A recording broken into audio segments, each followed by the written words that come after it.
Adjusting my window size here. It's so weird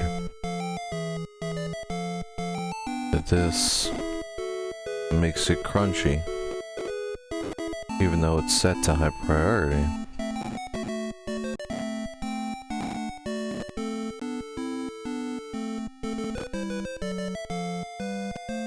Very crunchy today.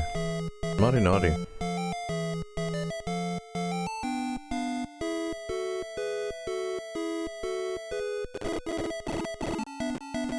Wow, naughty.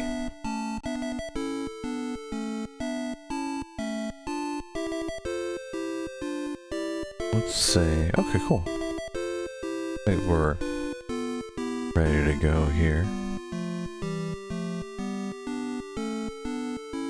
Okay. As you can see, I've been updating our notes a little bit.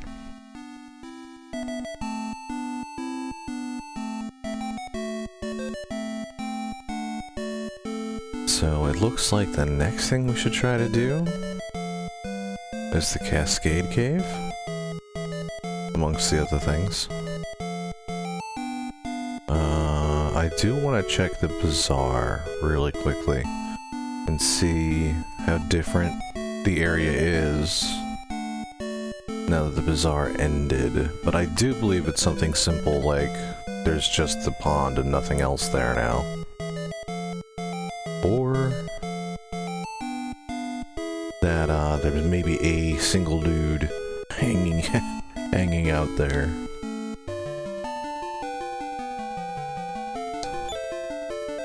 So we'll use our in-game map,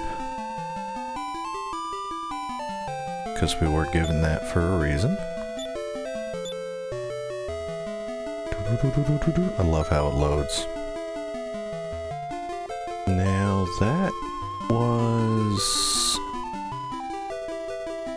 yeah, I think it's like maybe a screen and a half northeast, I believe.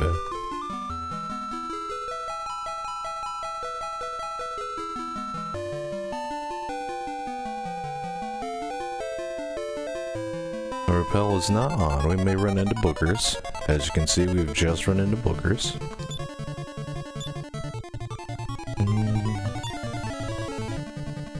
We did a lot of offline leveling as well. Oops.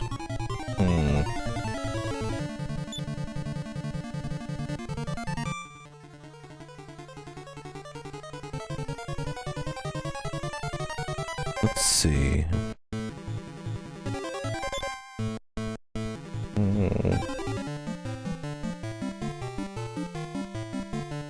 Well, let's test things out. Does Zap hit just one creature?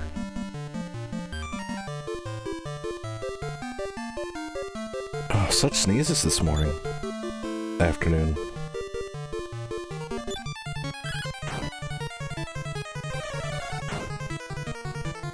Okay, so Zap does just one.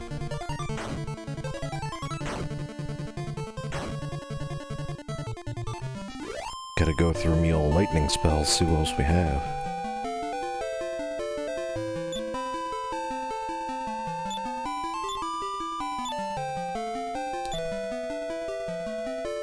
Oh, this is better. This is an actual list. So, Thordane, Lightning. So, Zap does one target. Lightning does one target. I want to say, though, Thordane is a group. But not as good as Boom, because Boom does all. So, let's try Lightning the next time we see a booger.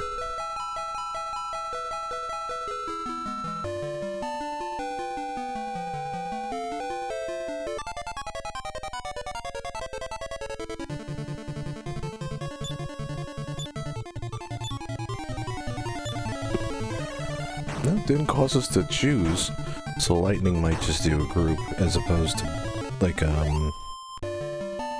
Boom kind of thing. So it might do a whole area, and then the Thordane is probably going to be even stronger. But then again, I don't know, that might do a group too. So you can find one more set of boogers. There's the thing. Very tiny desert compared to,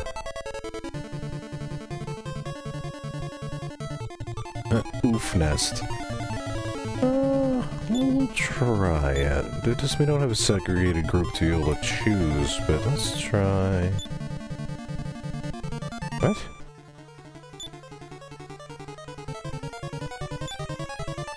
Oh wow. So powerful, the only thing kind of thing you can do is gas it once.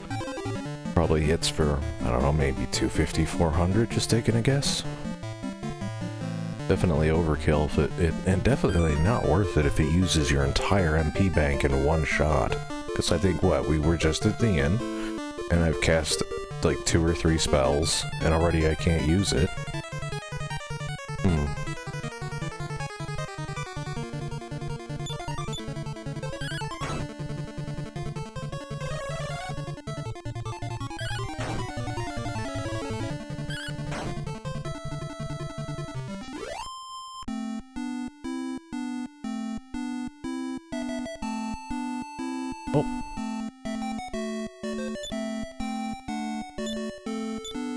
Oh, they just delete it completely.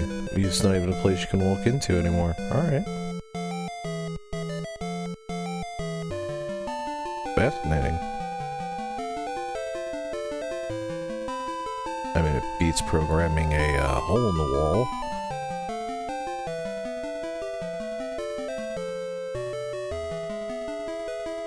Alright, so I guess that leaves the Cascade Cave. Or where we are, if we figure out a way to canoodle our way and sail straight north, we can get to and see whether or not they're performing amphitheater. They're performing theater. That's a joke, man.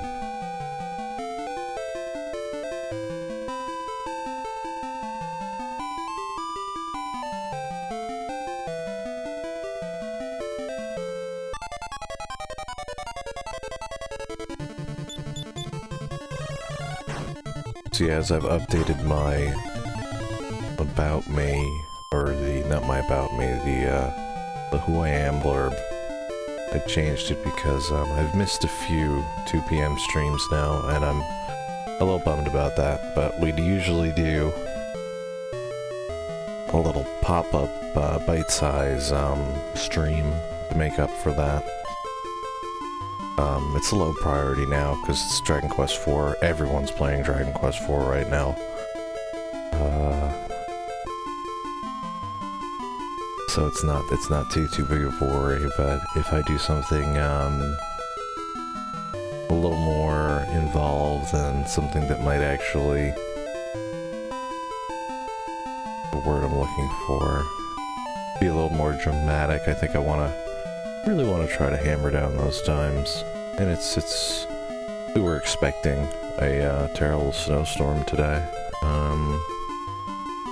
or late today, and it's done absolutely nothing. And the snow's just melting. What little's left in the ground is still just melting. But many other places, I was reading Twitter overnight, that many places, yeah, have been getting a lot of snow and possibly a lot of ice, but I haven't checked anything today, so I don't know how much may have been falling in other places.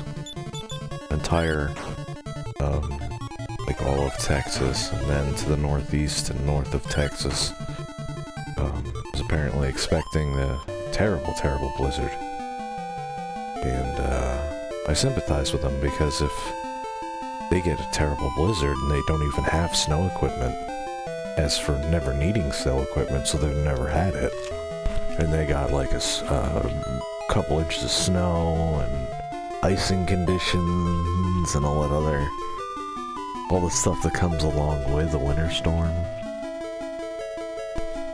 It's very, very dangerous for those areas, because the local residents will not be ready for this sort of event. as opposed to, say, someone who lives in Maine. You know what I mean. Or upstate New York, they're used to snow, so, you know. And it can be very difficult if you've never really had... Oh, this is yeah, not north enough. There we go. It can be very difficult for those, southern states that have never had to worry about snow, and suddenly they're getting snowstorms. And I'm sure this, of course, will inadvertently bring up a, environmental change topic. Where is this? Climate change, global warming.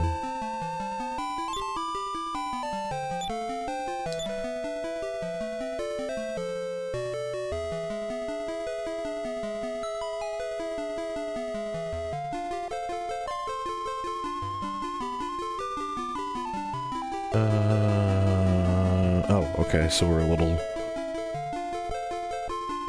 back down this way.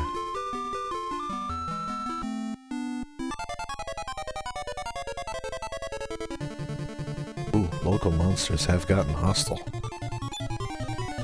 Let's see.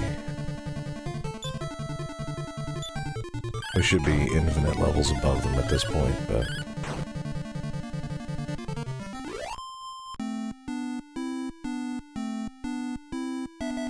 Beep, beep, beep, beep. There it is. Beep, beep, beep, beep, beep, beep, beep, beep, beep. The only thing I can think of is coming to this place, because we're looking for someone who performs on stage, right?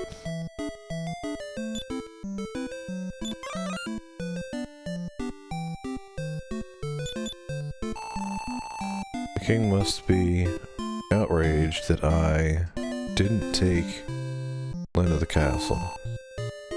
Tell no one that I'm hiding here, okay? Good. Serves you right, you bastard. He doesn't have to live in fear. I do believe I killed that king. But, where did I? Did we finish out Kilion? I think we finished out Kilion.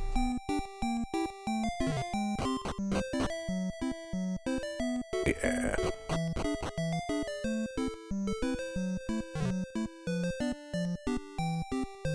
So, right.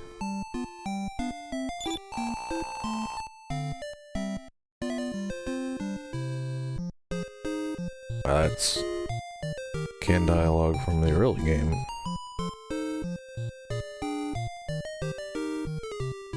Well, let's just inquire with the manager.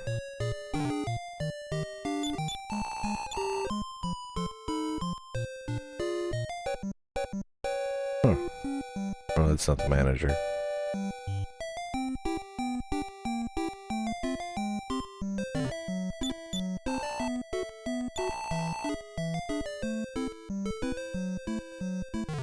Mara, we're back!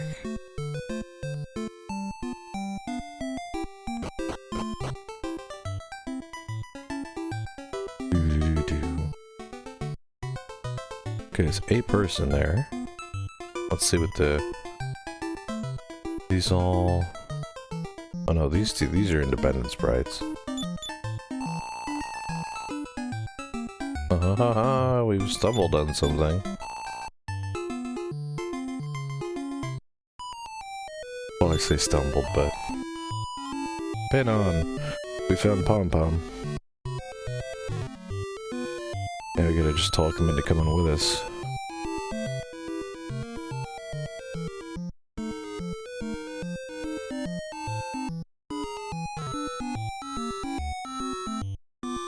Did I ever tell you the one about the something something? Did you avenge your sister, father? I see. Best of luck to you. Okay, yes. No, I think we got him. I mean, if Balzac was the one that was... Yeah, that's right, because we went to the castle and fought, and then he died in, like, the first turn, even with his new scarier sprite. And then those three demonites showed up saying, "The experiment has failed." The experiment has failed. We must tell Necrosoro. That's right, so he is dead, if I recall correctly. He's dead. We killed him.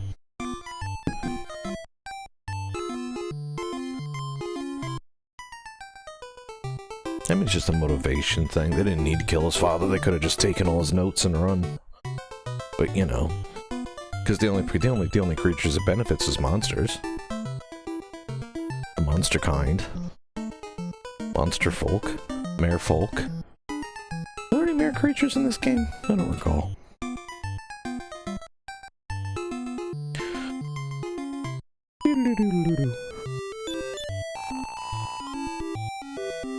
Will I ever have my turn on stage? I'm discouraged. Aww.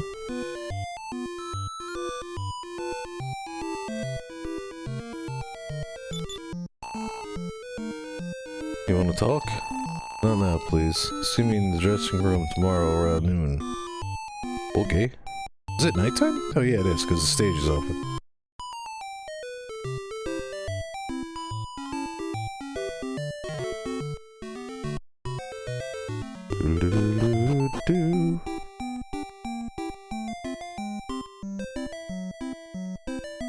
And so it came to pass that we rested at the inn.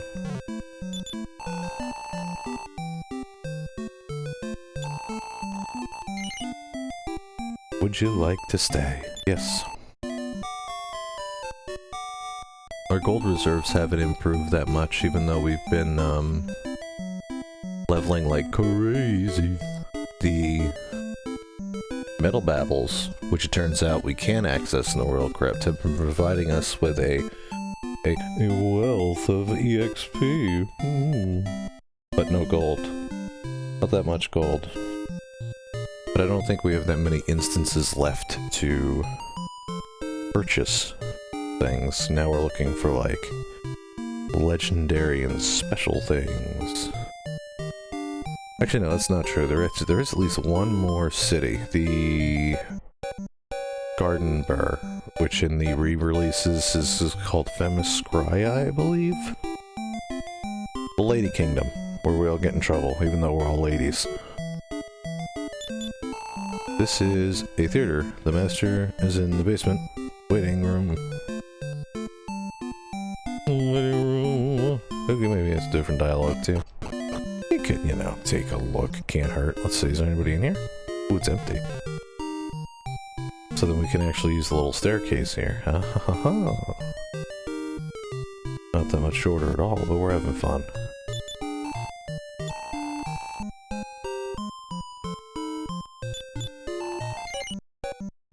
Oh, there we go. Yes.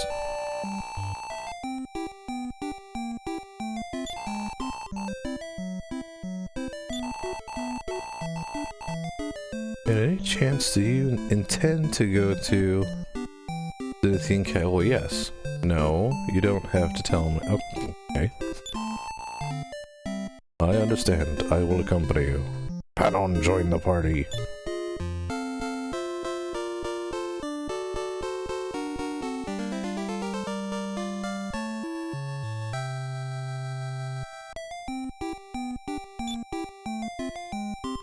Panon went first and got in the wagon. Alright, so, I mean, we could just do teleport, but we've gotten most things out of the way. Let's have an honest walk. And then an honest sail. That's where we are now, we can just do the same thing. Hop back in the boat and just sail south. And that should accomplish the same goal.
Yeah, we sail right in this little nook. Oh, wrong way. There we go. And we'll be arriving in the middle... I love these characters. We'll be arriving in the middle of the night. A dragon!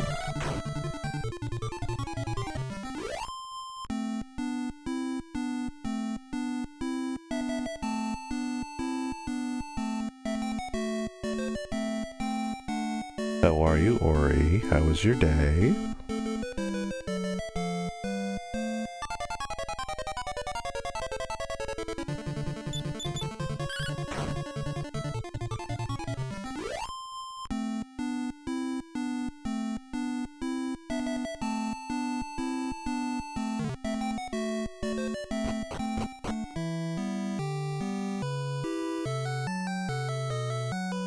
Yeah, you're up.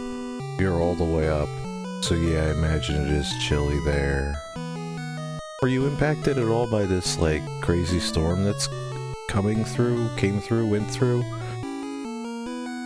I'm vague about it only because they said, it might rain here. We might get rain, maybe, and we haven't seen anything yet, so...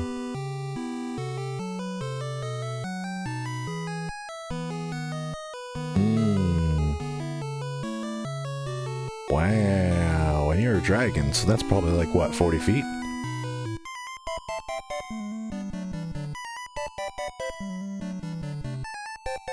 I think we need to rest at the inn to set everything back to daytime.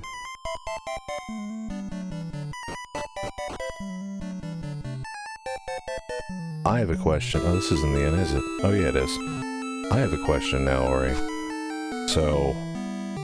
when you make a snowman, do you make a person? When you make a snow person, do you make a snow person, or do you, if time and effort allows, make snow dragons? Or, being of a north central area, really don't care, because snow happens a lot there.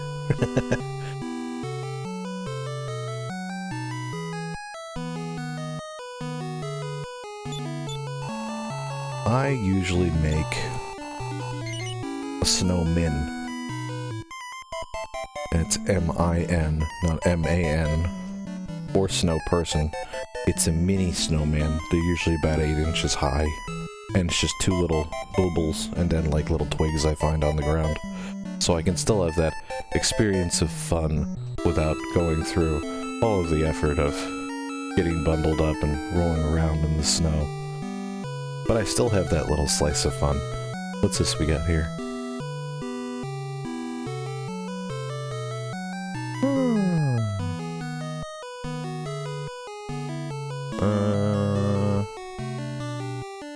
Yeah, let's do this. There we go. Good work. Copy that and put it in my browser.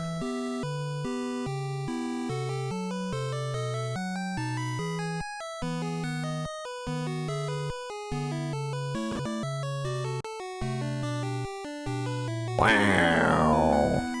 A Durgan.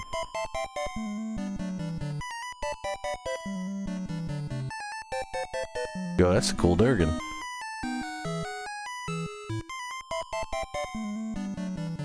They even have the spikies. They took icicles to add to it too, which I think is very clever. For artistic style, that's very cool. I especially like the icicles. Spikadurgan. Oh, that's the wrong way to do that. We do like that. There we go. That's a good Durgan. Don't really get a full sense of his scale, though.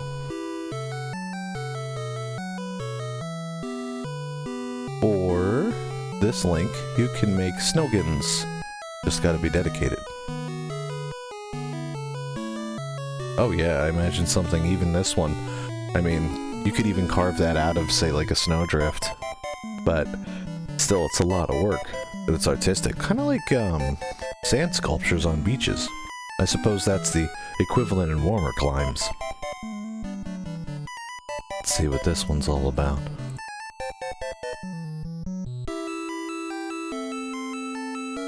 Oh, look at him. Oh, look at him, another cutie. Can I bring this up on? Or will it melt everything? There was no effect.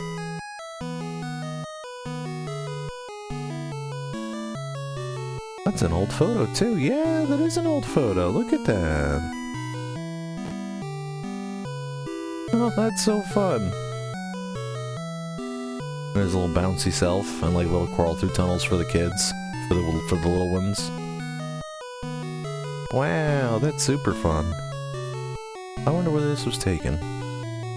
Plainview.jpg. Maybe Plainview's a place. That's a super fun little Durgan though.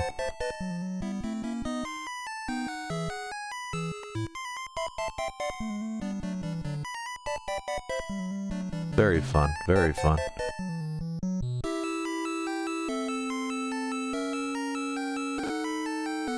And the snow's about waist deep on a dragon. I imagine that's terribly, boring after a certain point where it's like, oh, it's snowing again today. Especially if it never melts. That's a lot of assumptions on my part. I don't know your climate that well, if I'm being honest.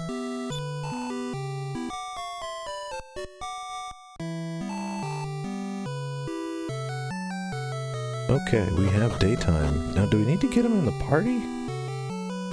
We might... Well, logically, yeah, we would need to get him in the party. Let's hop outside and change party. Oh, wow, the best of both worlds. What? Wow. Wow. Tunnel. And I have to fill the roster, so we'll go there. I want to say with the DS remake, I think it is, that we can just have 1 or 2 characters in the party. 0 to 3 weeks between the two. Wow.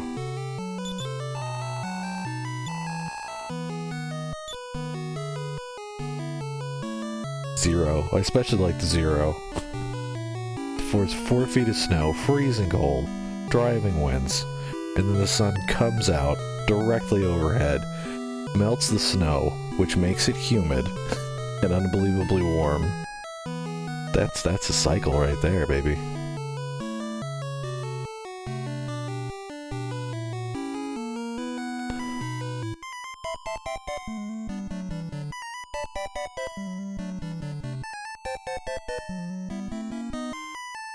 Wait, with your wings or on a plane? I'm assuming a plane. Don't want to blow your cover. Wow. 3 days later to weather the mid-80s and no trace of snow, everyone's in shorts and sandals.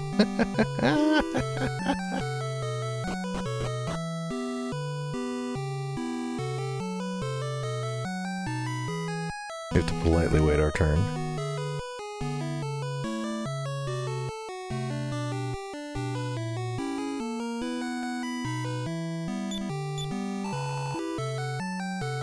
Your name is Pom Pom?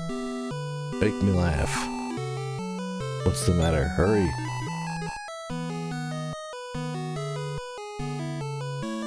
Allow me to speak. I can't make you laugh. However, I believe the people who brought me here surely can. What? Please give them the Zenithian help. They will save the world and bring the days when everyone will be able to laugh without worry.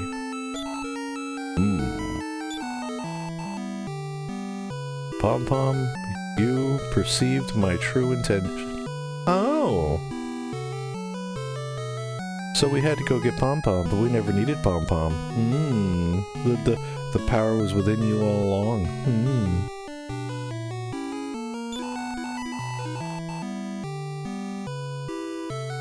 Ah, it was to cheer up the okay.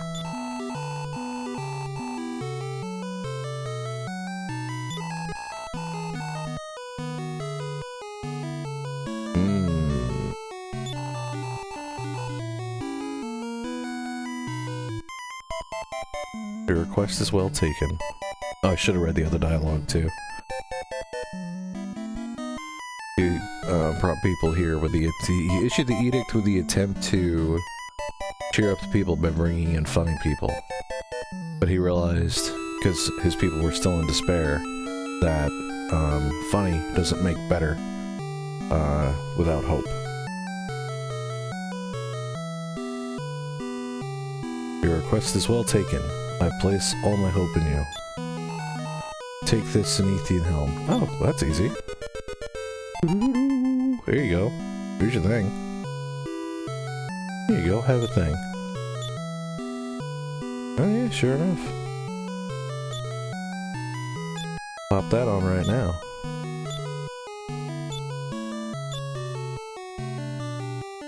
And so +5.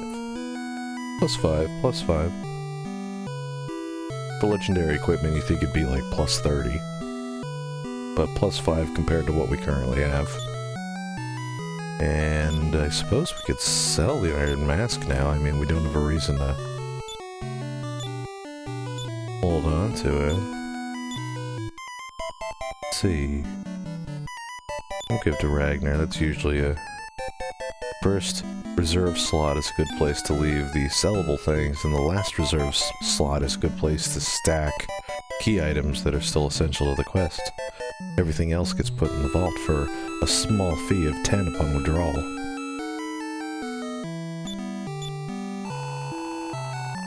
I'll be waiting anxiously for the day to come when all people will be able to laugh wholeheartedly. Until then, I'll keep issuing the proclamation. Good. He's doing the best he can.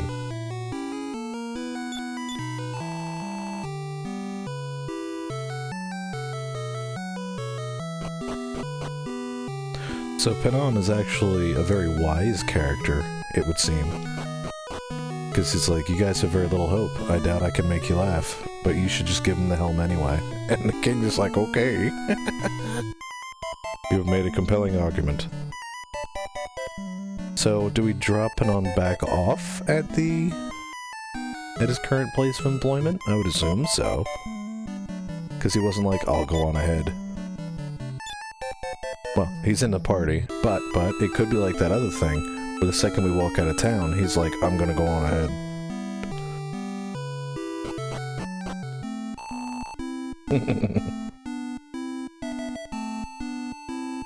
Well, seems my task is over. I'll resume my wandering. Goodbye, I wish you success. Panon left the party. They should play the someone joined your party music backwards. Panon leaves the party. Alright. Pom-pom. Alright, so we got Pom-pom. Let's take that off of the notes. Pom-pom, we got the helm. So we'll do item check, helm. I don't have a button for a check.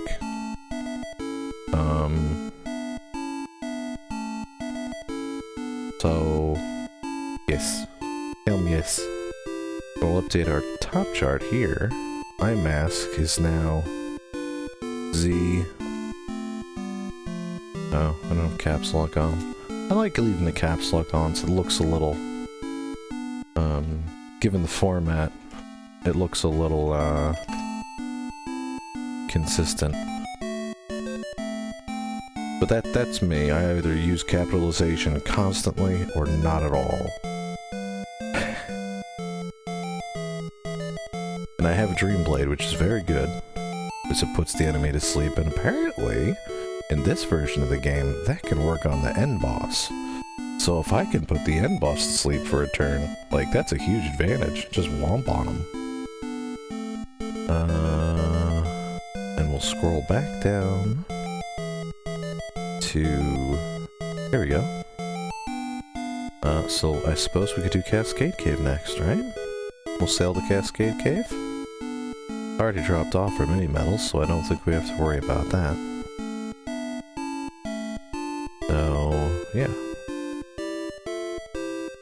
Cascade Cave. So sail Where we are now, yeah, pretty much west, I think. I'm guessing. Let's, I'll leave that there just in case. Let me look at our map.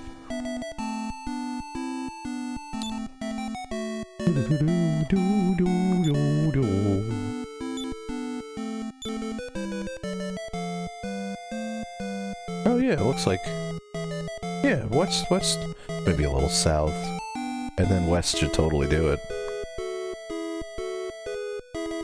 Interesting they didn't make that. I mean, I suppose it's a sprite ratio limitation that they made the map so small. It's... Oh, you don't have enough to cast this. Probably like 250, and I have 230. Lightning?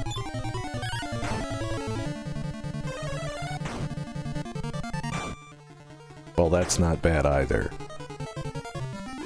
Went from 232 to 217, so it costs, I think, 15, was it then? About 15. Chillinadon. Chillanadon. He's chillin'. Snow breath.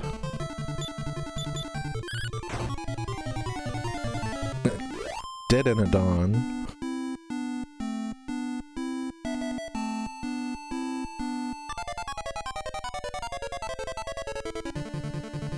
Oh my, such an encounter rate. My goodness.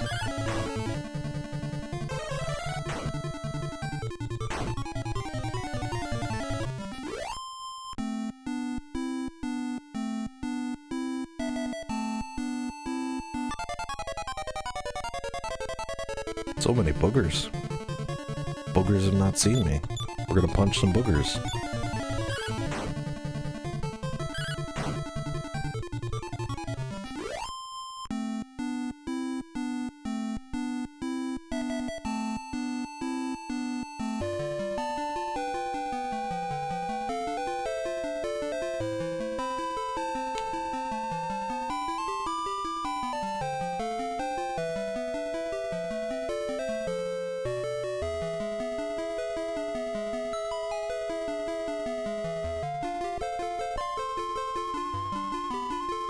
So like 4 screens, I think. Something like that. So, can we rest here? I don't know if we have a... Yeah, we can, okay.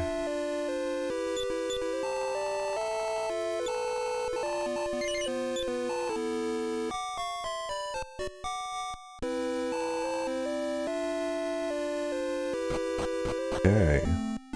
And we can head over to Cascadia Cave. Oh, look at that little cave. Poor little cave. Look at that little cave. Oh my. I'm presuming down is going to be back out. Yeah.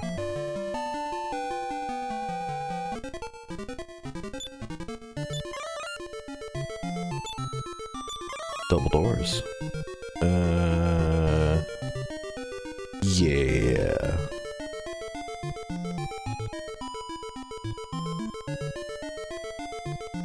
Actually, before we dive into this, I'm going to take a short break and get a coffee, because I would like to get a good deal more questing as opposed to grinding, because there's dragon grind and there's dragon quest. The actual quest is what we want to get some more done today, and I think I'm going to have an afternoon cup of coffee, try and perk myself up a little.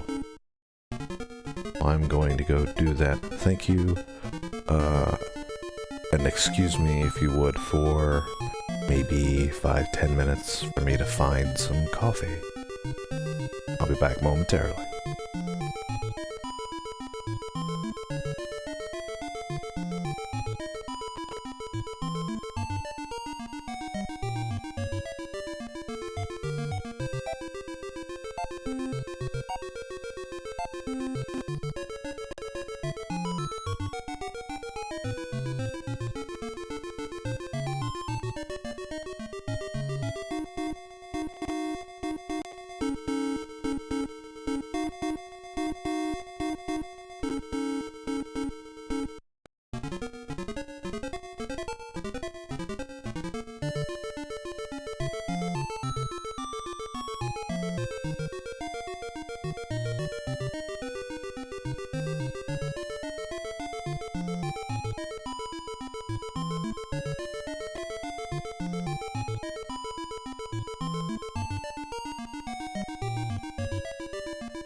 Cat treats, or as I sometimes refer to them recently, to the little ones. The new name for treats is Cookie. And I don't think they've quite caught on that I've changed the word, but they know the actions. Because there's particular places where they can get cookies. Anyway. The little ones could hear me streaming, well, hear me talking. And so they both woke up and they both came in while I was getting my coffee. And we gave them cookies.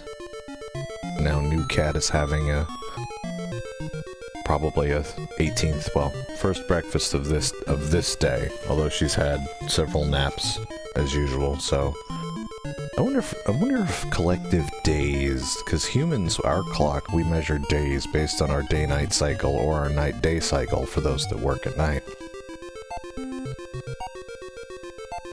And I wonder if cats have days in the sense that they took a 2-hour nap, that's a new day to them, or if they operate on a grander day-night cycle and everything is considered naps, so they don't really have a true night-day rest activity cycle. But I wonder if they're if cats had calendars and their adorable little cat brains. Oh, and now the little one's up on the table. Hi, honey. Don't step on the not on the keyboard, baby. I love you. You can totally sit there, but you can't press keys. Here, let me move this for you. There you go. Is that better, baby? Would you like some fresh food? Here you go. Have some. Here you go, honey. Because if the little ones are going to be up on the table while I stream anyway, I have a container of food up here for them, and I give them the fresh foods. There we go, honey. So, new cat is drinking out of the water bowl, and Road Cat is having her breakfast now. I actually left both my cameras in the other room, so I can't actually get you a photo of this cute little moment that's happening, which is really too bad. What I would love, though, is like a ceiling camera, so you could actually look down at these two and see how much bigger Road Cat is than her sister, even though she's like a quarter of her sister's age. Like she's only around 10 months old. Well, let's say April, and then before April's March. Before March is February. Yeah, she's about 10 months old. and she's already physically bigger than her sister. Not, like, in all dimensions. She's a structurally larger cat, even though she's, a thin cat. But, she's only 10 months, and if she continues to grow until about... Annie, that was uncalled for. Annie girl, that's uncalled for. Leave your sister alone. She did nothing to you. Annie, you gotta be a good girl. Or if you're gonna fight, and you have to fight, take it off the table.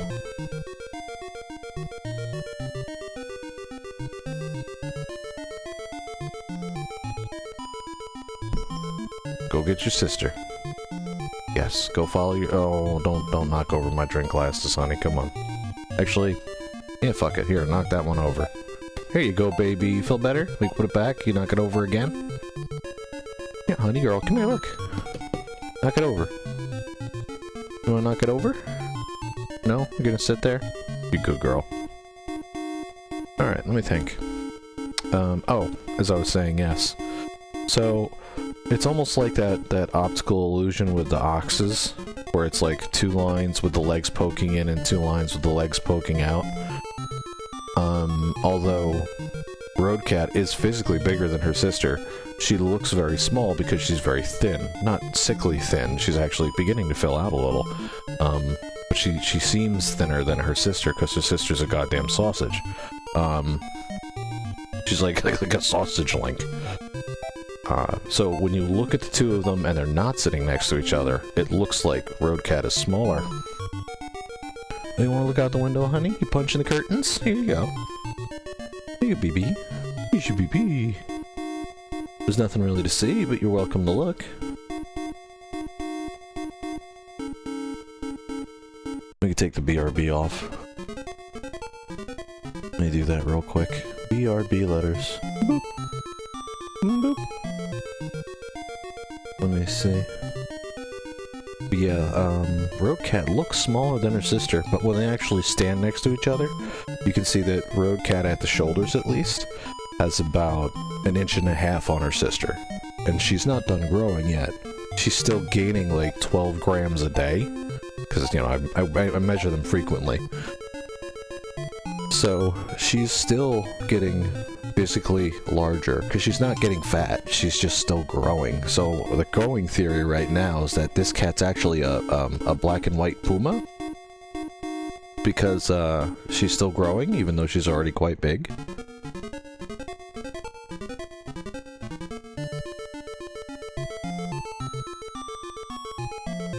Definitely understand food. Yeah, they understand food, they understand they're marvelously intelligent creatures. And, I don't know, I mean, they must have some semblance of language. If they can learn English, or whatever language a cat owner speaks, they must have some semblance of language if they can recognize specific word sounds and patterns from a human, no less. A different species can speak something and they recognize that something as meaning something. So, when we talk, I imagine most of it comes across like a Charlie Brown teacher kind of thing. Food. Cookie. Yeah, the little one just looked at me. Hi, how you doing? Yes, it's your favorite spot up on the dry goods shelf, knocking everything on the floor. Yeah.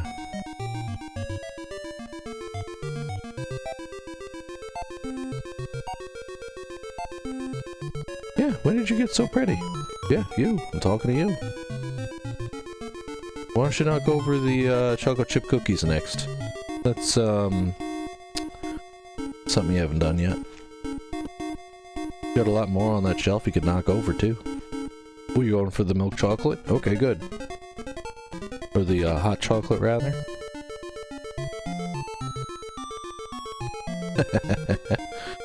Cats are great. Alright, now, getting back to the actual playthrough. Let's see, we start here. This doesn't feel right. Is this not where I think it is?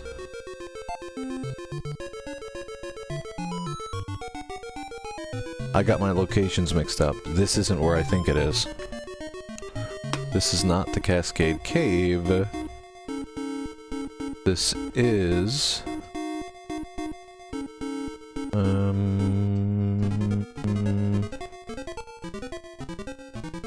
Not that, not that. No. North is south of Birdsong Tower.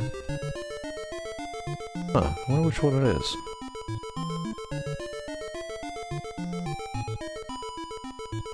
Oh, thank you. Wall guy the Robin. Shrine of the Breaking Waves. Let's see. Shrine of the Breaking Waves, okay. I did get my locations mixed up. So I brought up the wrong map, and it didn't make any sense. Well, this is only like 2 floors. This is a hell of a lot easier. Although according to this, there's only 3 things in here, and only one of them is useful. Well, it's still a useful item. Alright. Let's see, where to go? It looks like we have to go all the crap way around. Okay, I vaguely remember this from the DS version. Vaguely. Whoop.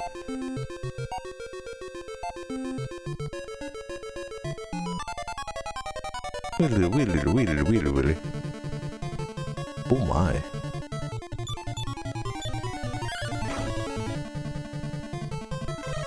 Small metals are useful.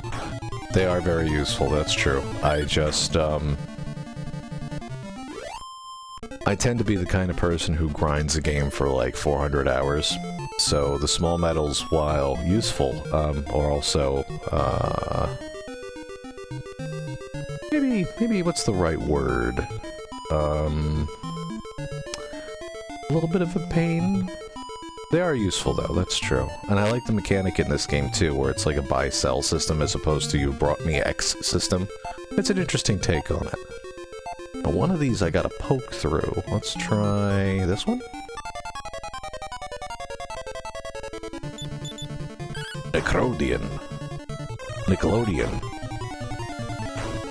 I wonder if Nickelodeon is even still around. Like, is that a channel that still exists?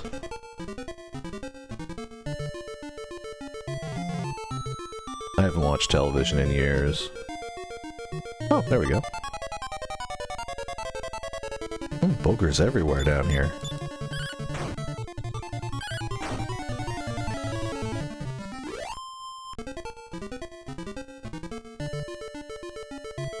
The sort of miracles for getting the HP back, it seems fun.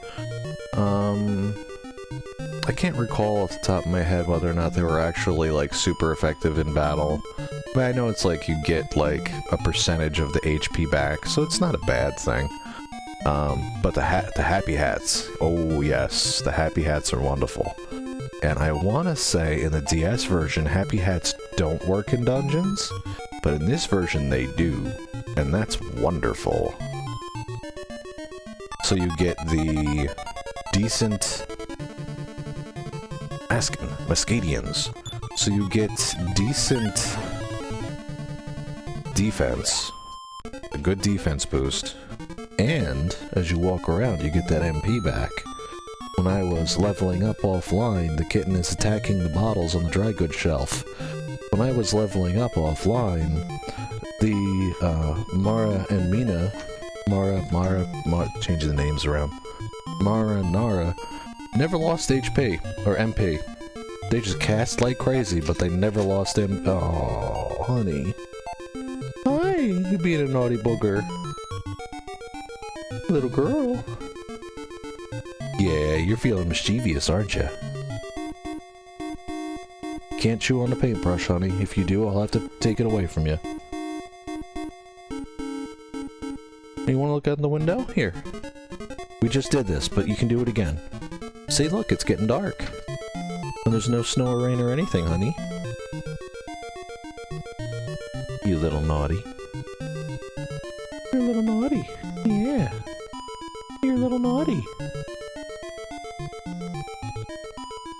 Yeah. She still hasn't learned how to meow. She does this feral cat chirping thing instead, which is super cute. I wouldn't trade it for the world. But she doesn't really meow. She makes an odd squeaking sound instead of a meow. But apparently that's a thing ferals do. So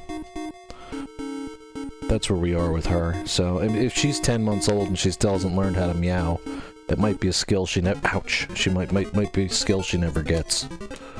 She's still a good girl, though, and I love her with all of my heart. Even though she's nothing but trouble.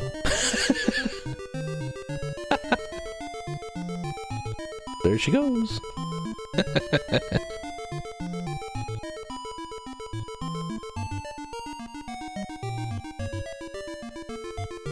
Oh yeah, with the leveling offline. I kinda overshot the goal, but what can you do? Oh, I never put any- ugh. I'm doing this with a member short. I forgot to put someone else back in the party. Like a goof. I'm not very clever when it comes to Dragon Quest games, so if it's like, oh, if I cast this spell, then I have this person cast this spell, and I have this person cast that spell, and I have this person do that attack, and like, you can wrap up a turn, like, I'm not very clever when it comes to Dragon Quest. So for this particular game to have the AI is wonderfully beneficial. My brain is like, swing your sword at it. That's the extent of my... But yeah, having the happy hats are absolutely wonderful items.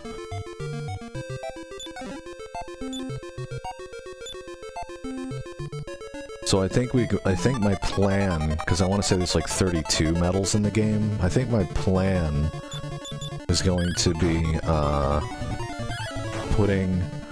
getting 2 happy hats, as we already have, the 1 sword, liquid metal sword, and that's it, really. And if we get any others, we might go for the Staff of Punishment, although it's kind of weak.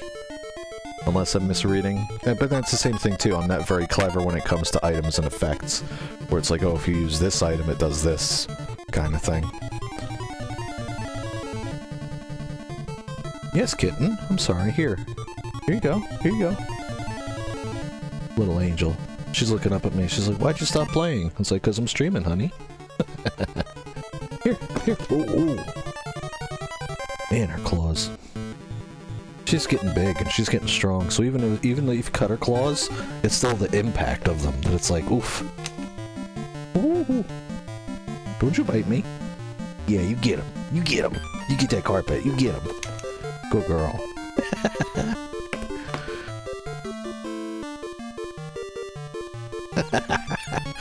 And like I was saying, she's still super thin even though she's dimensionally bigger than her sister, so she can curl up into tiny places.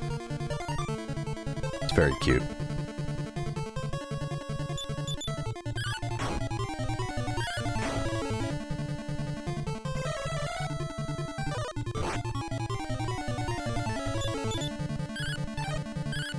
I made an Instagram for the 2 babies too, but I don't have a brain to update Instagram. There's no interaction with Instagram. It's just, here's photos, scroll, scroll, here's photos.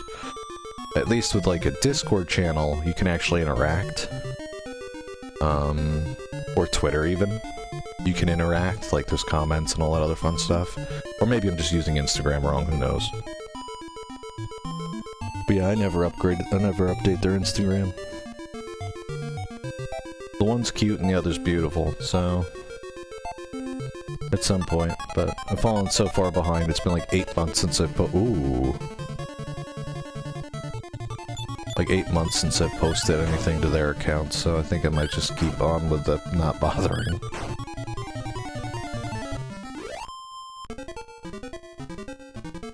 Fury Face. Full Moon Herb. Oh wait, are those the ones? Yeah, those... I know later on at least there's the ones where they call their friends, and then they either call their friends or they cast paralysis. I want to say they're purple in the DS remake. And I think, were they called Pandemoniums? Something like that? They're an absolute nightmare.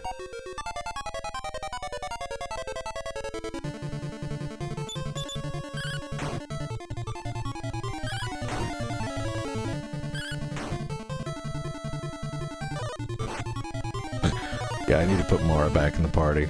This is, this is a very silly way to approach this, just handicapping myself by not having my caster in the party.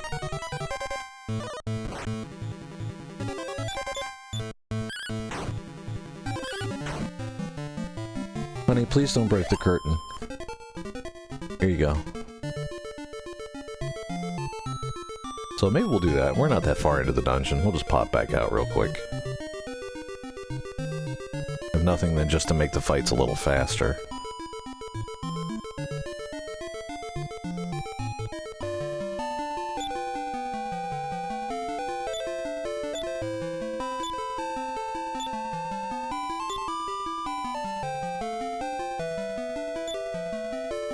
There we go.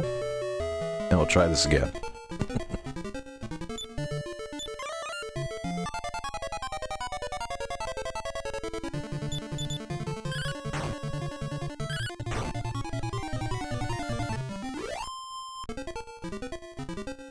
And the armor's hidden in here, and if Elena's punching things and they're not dying in one turn, then it's definitely a higher level area.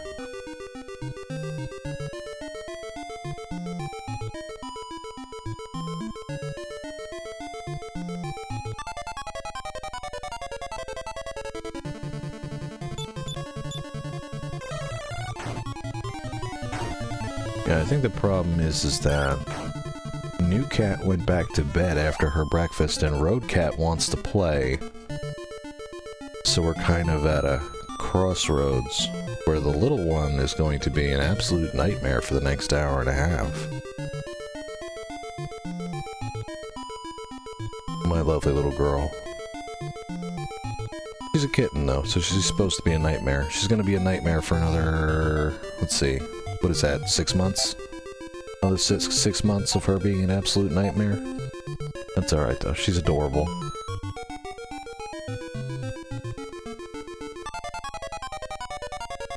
Weedle, weedle, weedle, weedle. Am I going the right way even? Yeah. Fury face. I put her back in the party, she casts Explodette, and it does nothing. That's charming.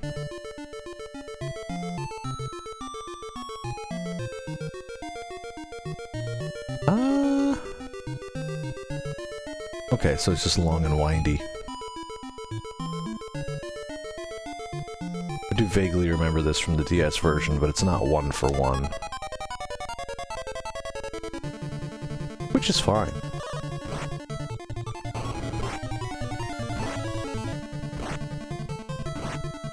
Ooh, 85. Oh my. How many turns you bros get?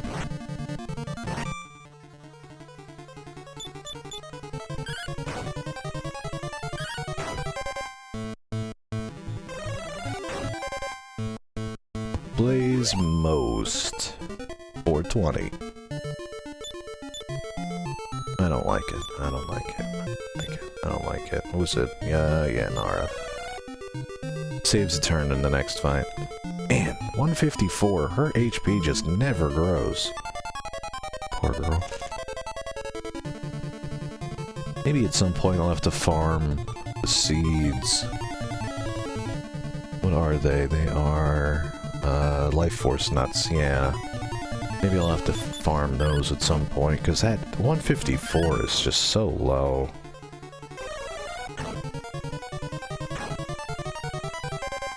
Then again, for a while, Elena was the lowest. And then she took off like a rocket, and now she's got like 5,000 HP. Even though she doesn't have a shield.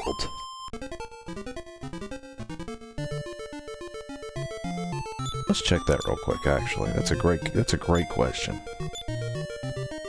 Yeah. I mean, Mara's still a little low too with 217, but Nara's behind both in level for whatever reason and in HP, because that's how the game chooses to do its thing. I don't know, if a Life Force nut does 6 at a time, and I wanted to bring her up to 217, that's, we'll say 220. That's off by like 60-ish, so I'd need 10 of them, and really great rolls. But offline I use save states, don't tell anyone. So like 10 of them then it comes back to drop rates and which character has them. I'm sorry. Please don't tell Mom. She'll ground me again.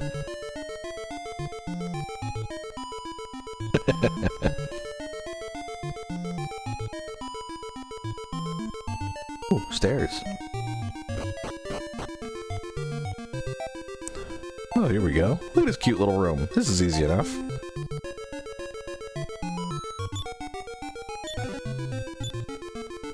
Hey, there's a thing.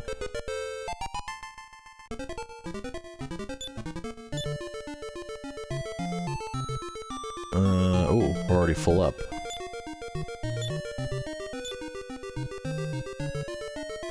No, he's got those. Let's give them him, yeah. I mean, we don't have a bag in this game, which is kind of eh, but we have enough characters to where we can spread out our items some. When I first started for the NES, I was very worried that the inventory was going to be too limited.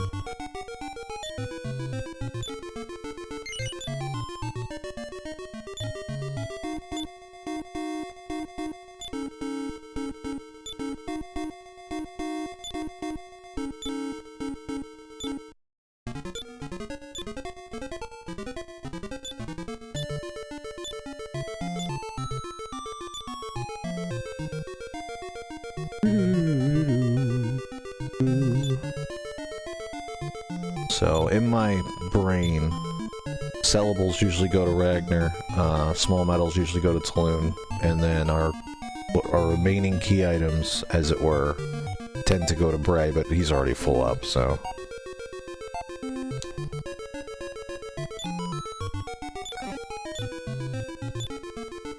Small metals... Artificial currency... Oh, Kitten's in the other room now. There's less she can do over there, as far as sheer destruction, which is good.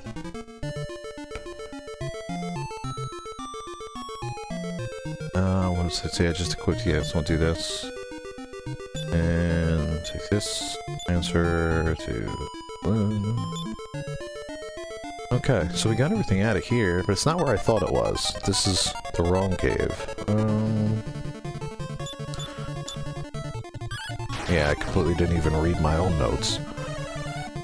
You can see in our own notes that the armor is north of the Metal King. I did not even read my own notes. Yes, that's a yes. Change this. That's a yes. We still have to go to Roseville. And I still need to find the... Now we have to find the Cascade Cave. And the Magma Staff to get through to Themyscira. And Riverton, that whole continent too, and the sword, wherever that is. Sword?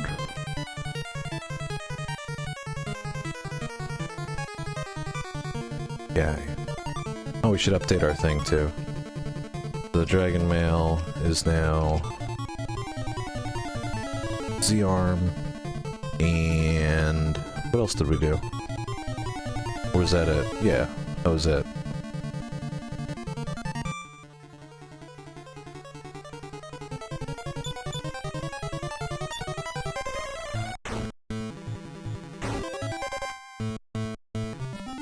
And like I said previously, I put about 600 hours into the DS version. If I grind offline and use save states to cheat for Metal Babbles, like, I mean, come on. I'm interested in a playthrough. I'm interested in streaming a playthrough that's somewhat streamlined, not super grindy. And there's more than enough speedrunners doing Dragon Quest IV right now that if someone wanted to see a speedrun, well, this is not the place for a speedrun. Unless it's Kirby's Dream Land 3, but I don't see that happening in a long time. Although it was the origin of the channel. Originally it was Kirby's Dream Land 3 speedruns. And I want to say I got, like, a decent 28th place in the particular subcategory. Didn't post it, of course, because it's a terrible time. But that's only because there's not too many runners, apparently, as opposed to, me actually being good. I'm not good. But who knows, maybe we'll come back to that someday. Snow Jive.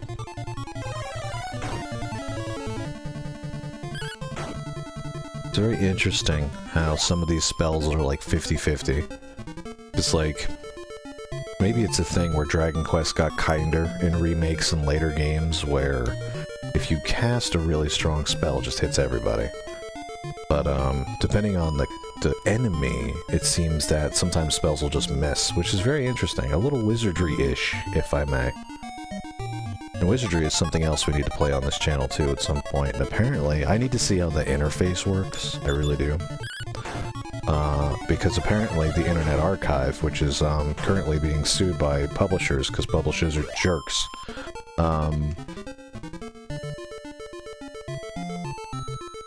it's free to play on the Internet Archive, which is super cool, but I just don't know if that interface is going to work for streaming. I haven't looked into it yet. But if it's something that can be done, like right now there's another streamer I watch in the evenings who plays wizardry, and that's been a heck of a lot of fun to watch.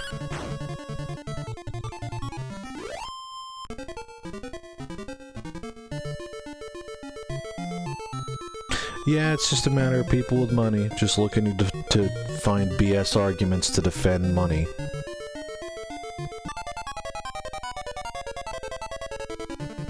I know, right? And it's something that's so negative too, because 90% of people that see an ad either change the channel or find something else to watch or stop watching Twitch. So, and that happens on YouTube too. So all it does is it actually drives away viewers. And I don't think people understand that this is no longer a medium like television, which only had 5 channels, and advertisements were integrated into the content you were watching. So like if I stopped right now and talked about delicious Camel cigarettes, like they did back in like the, what was it, the 50s and 60s, where they wouldn't even cut to commercial, that wasn't a thing. They would simply integrate it into the content that you were watching. I think that still kind of happens with YouTubers too, where it's like, they mention that wallet that everyone's talking about, that metal wallet, which is silly, or NordVPN, hashtag sponsor, hashtag not really. If you make the content unwatchable, then people aren't going to watch it. I think there's a secret ad bubble, kind of like the housing market bubble that happened a few years ago, that people are going to realize that spending millions to platforms like Twitch and YouTube doesn't work, because when you saturate ads and you teach kids what an ad is, they're not gonna fall for it, or they're gonna change the channel. They're not gonna buy what you're selling. It's gonna implode on itself, and marketing's gonna have to change. Because why, say for instance on Twitter, where I block every promoted tweet. I block every promoted tweet. And, so like I'm not interested in, you know, AstraZeneca, or I'm not interested in John Deere, I'm not interested in any of those companies, and so I just block them. And then I start getting irrelevant ads completely, so I just block them. And it's like, oh, is this ad relevant to you? Is that why you're blocking them? It's like, no, and I don't care what you think. And I'm not going to tell you whether it's relevant or not, I'm just going to block it. And if enough people have that attitude, then advertising is just going to implode like everything else. I think the only reason that television advertising still works is because old people have television.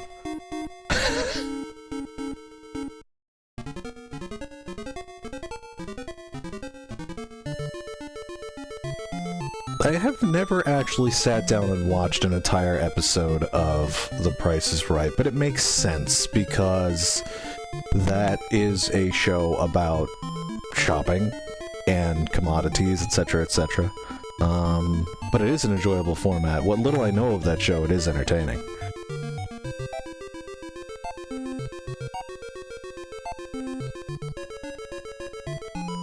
I think it's going to take a while to pop, because there's so many old white people out there that still fall for it. old people that don't know better, and so they still watch TV, they're still watching Lifetime, you know, movie channels and whatever, and they're still getting those weird catalogs in the mail that are like a little bit of everything catalogs that's just full of junk, and they're still buying stuff out of, like, it's all advertising. That generation hasn't died off yet. When that generation dies off, the bubble's gonna pop. We're gonna have to live with it for now, but then the bubble's gonna pop. Because people are going to be like, well, like someone's at some point in a marketing division of a popular company is going to say, wait, we've given them X millions of dollars to promote this on their channel or on their platform. We're not seeing any revenue from it.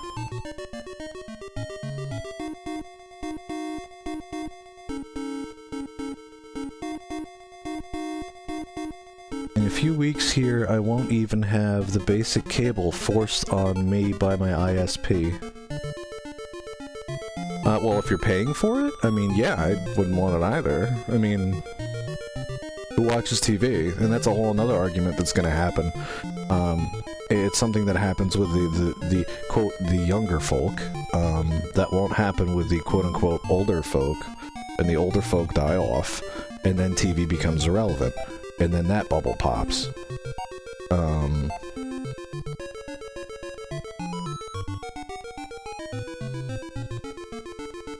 It's going to be interesting to see, because it's going to take at least 20 years for the quote-unquote old people to die off. The ones that never grew up with Twitch, or the ones that never grew up with smartphones, or the ones that never grew up with all this technology, and all they know is the boob tube.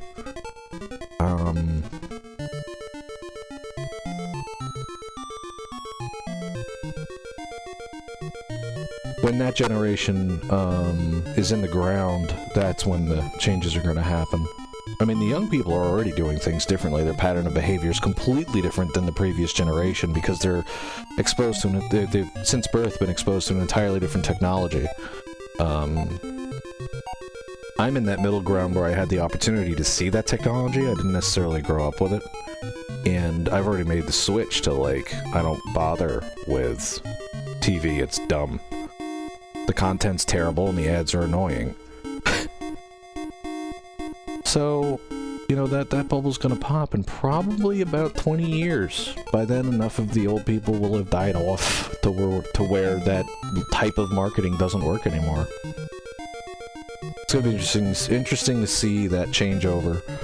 Big business is gonna panic, and big business just wants to protect big business, which is why you're seeing all these weird lawsuits popping up, like the Internet Archive lawsuit. Now that you see that the copyright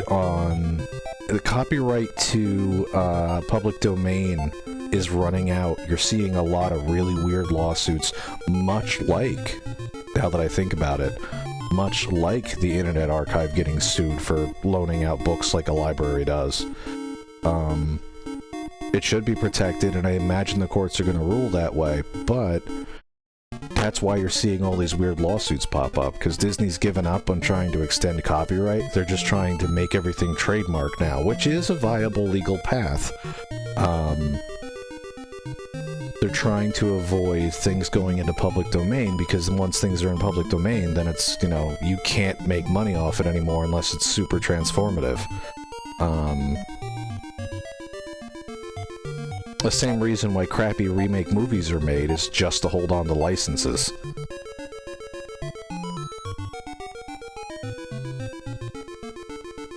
It's all a shell game.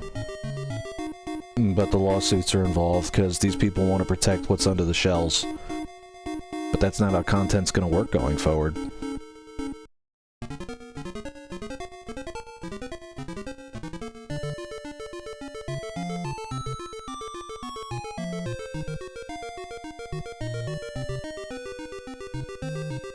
Oops, all ads. Yep, that's what it is. You'll get, and it's so predictable because everything has that format where it's like something dramatic happens, you're waiting for the next line to drop, and then it's 10 minutes of ads. It's a news program where it's like, check out this story after we come back, which I think is malicious, or a dramatic story, or a funny story, where it leaves you on a moment where you want to know what's going to happen next, and it's so fucking formulaic and boring to interact with. It's like, oh, there's the hook, and there's the commercial. Like, you can predict it coming. But, I don't know.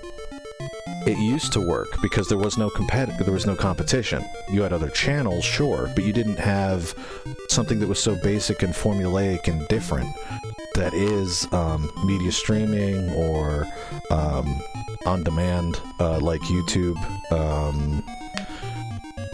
So you didn't have that difference.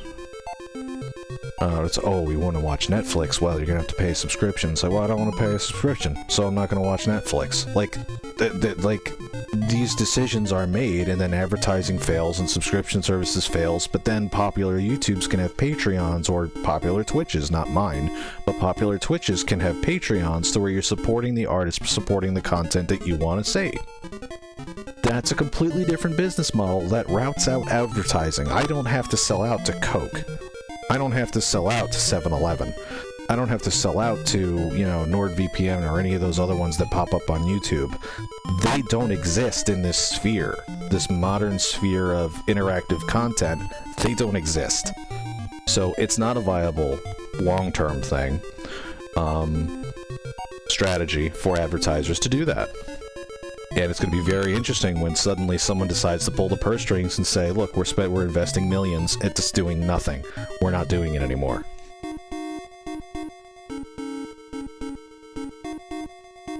Lawsuits to intimidate other people from trying to make similar platforms too.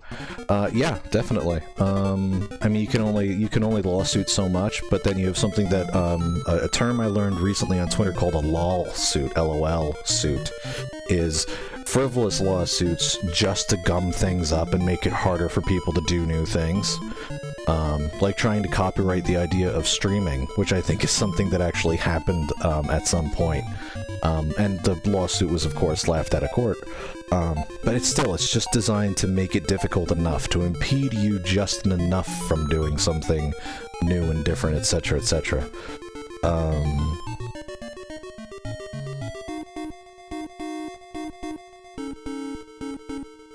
I don't have to sell out to a refreshing Coke beverage either. I mean, if I got on this stream and say I got something for the cat, and the cat loves it, and it's, it's healthy, it's safe, it's enjoyable by the animal, then I would say, oh, I might come on stream and say, oh, I bought this cool new thing.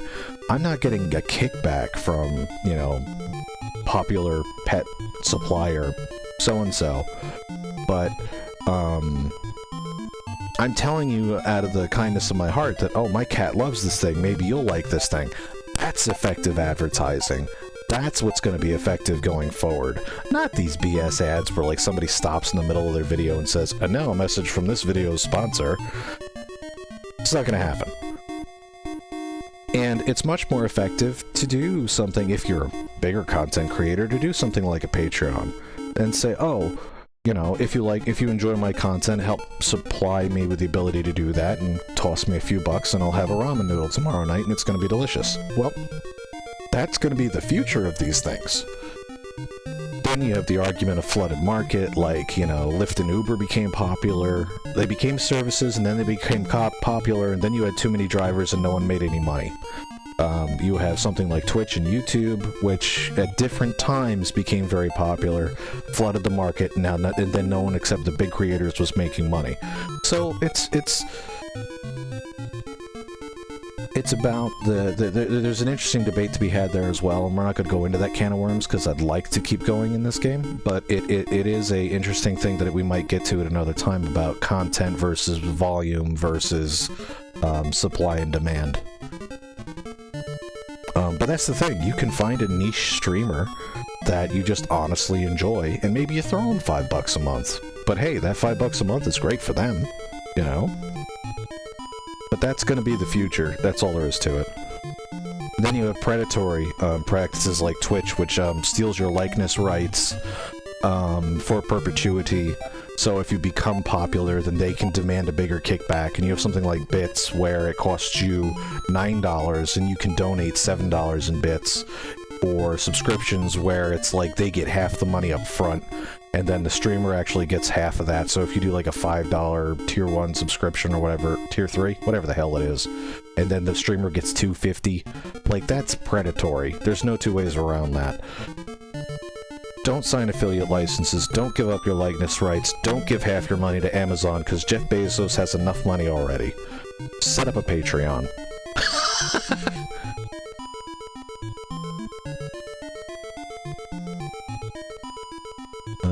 What are we? Oh, we were leaving, that's right.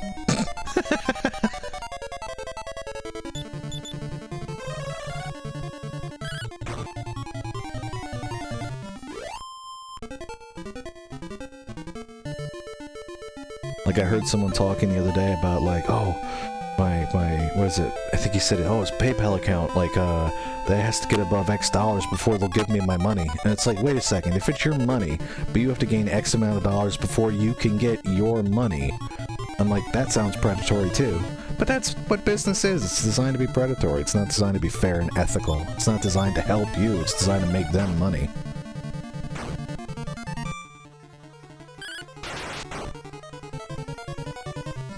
Alright, so we got the armor, right? So, I don't know which one technically comes next, but right now it's kind of open-worldy-ish feel. So... oh, and more importantly, where the heck is this Cascade Cave thing? Alright, we finished out that one, so we'll get rid of that one. Where is my silly overworld map? Where is my Cascade Cave? Or maybe it's in another world? I don't know. Doo-doo-doo-doo.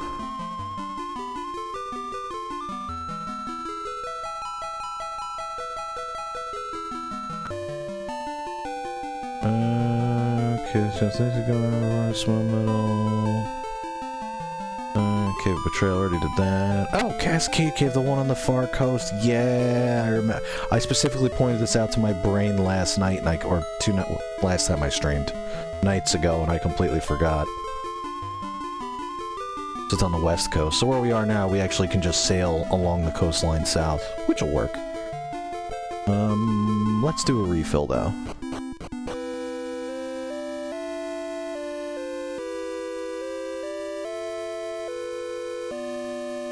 Joke's on them, multiple companies own my likeness. Does your job own your likeness?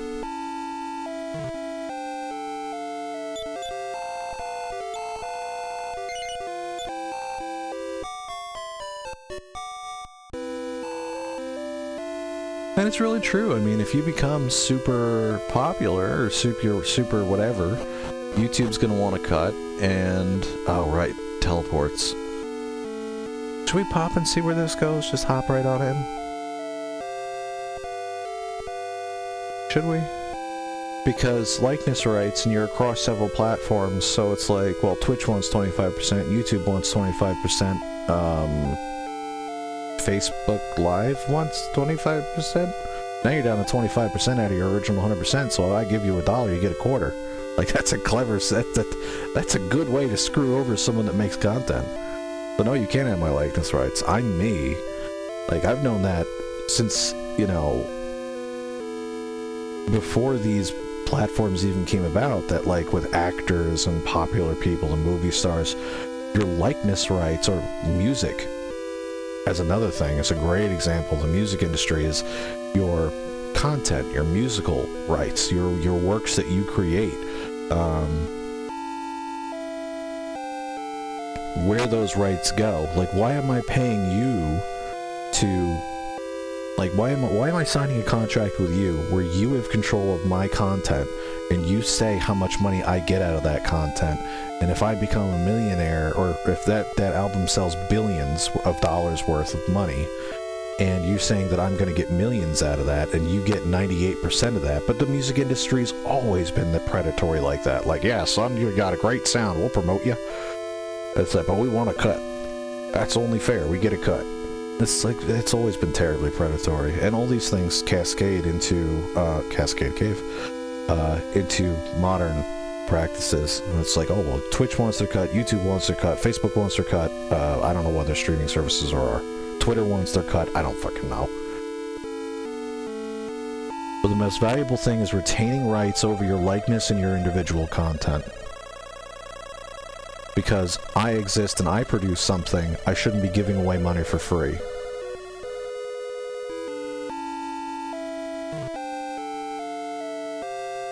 Let's see. That's a jail door. We do not have that key yet.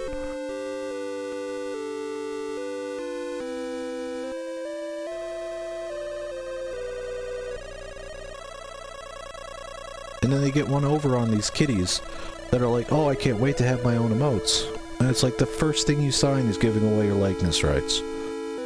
So like you put all that time and effort and work, and then like if you have a VTube or not VTube, son of a bitch, what are they? Like the face rig accounts, like if you make above X amount of dollars, they want to cut too.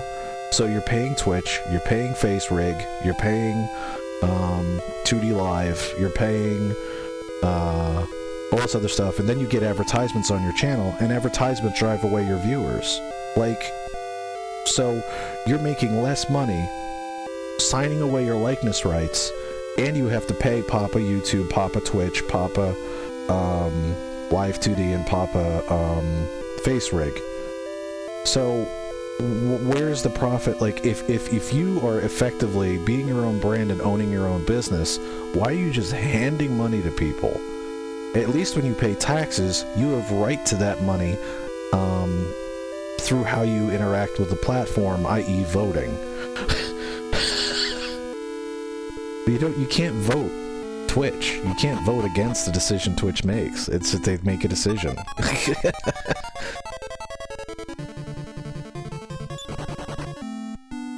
And I feel bad for these kids, because they don't even realize, because no one reads the fine print, they don't even realize they've sold away their likeness rights. Because, like, they put so much heart and soul into creating this really cool channel that you might want to interact with.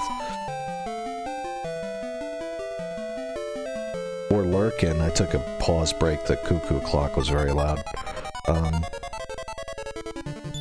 All this effort that goes, that the individual users put into their heart and soul and love and effort into making and building something, and then Twitch can just show up and say, you owe me 30%.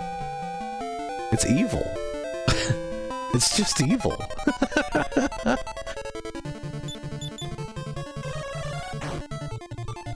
It's like, yeah, I might owe you some money, and I could see that, because you have to put you know, put bills on the table. I get that, but like, you're already making money from all these shitty advertising deals that you're signing. You know, you don't need my money too, but they have the opportunity to, so they're gonna take it. Terms of service. It's already nighttime.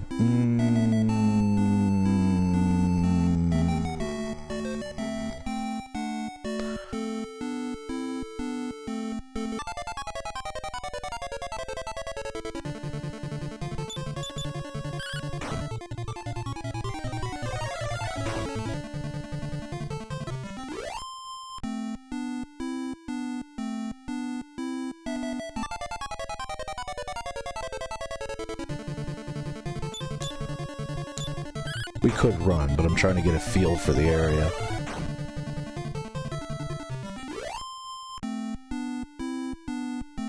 Ham-a-labas. I've hated ham since I was a kid, for reasons. I think, though, lately especially, I've been thinking that I want to try ham again. Might do that someday. Oh, and, you know, my eating habits are very strict ever since I was a child. That I'm very particular about food. It's just something that tripped in my brain when I was little. I don't know. Orphans, what can you do? So, I only, about a week ago, and I'm 40, only about a week ago, I had a can of Italian-style stewed tomatoes. They're delicious. And I'm halfway through, well, maybe a little more, halfway and change through a human lifespan for someone in my demographic, or shorter,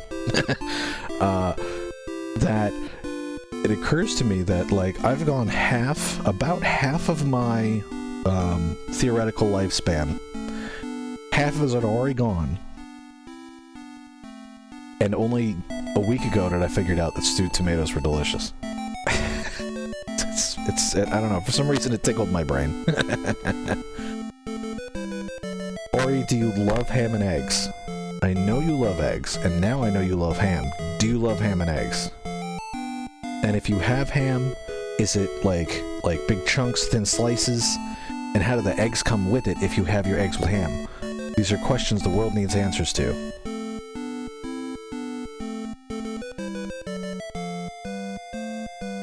I love ham. I also love ham. And I love ham.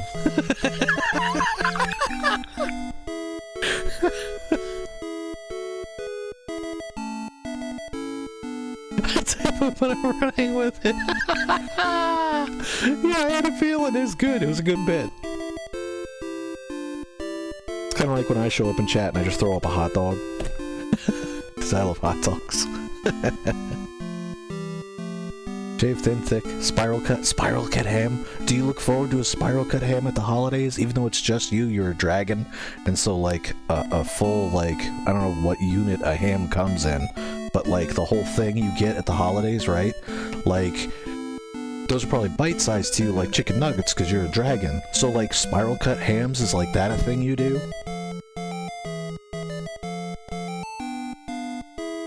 I'd want to try it. A whole ham for $2. Hell yeah.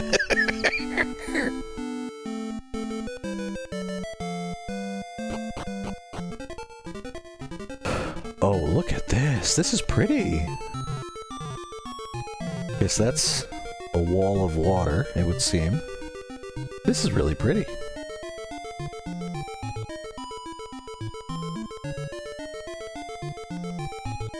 Ooh, there. See that weird dial? I think that might be a thing.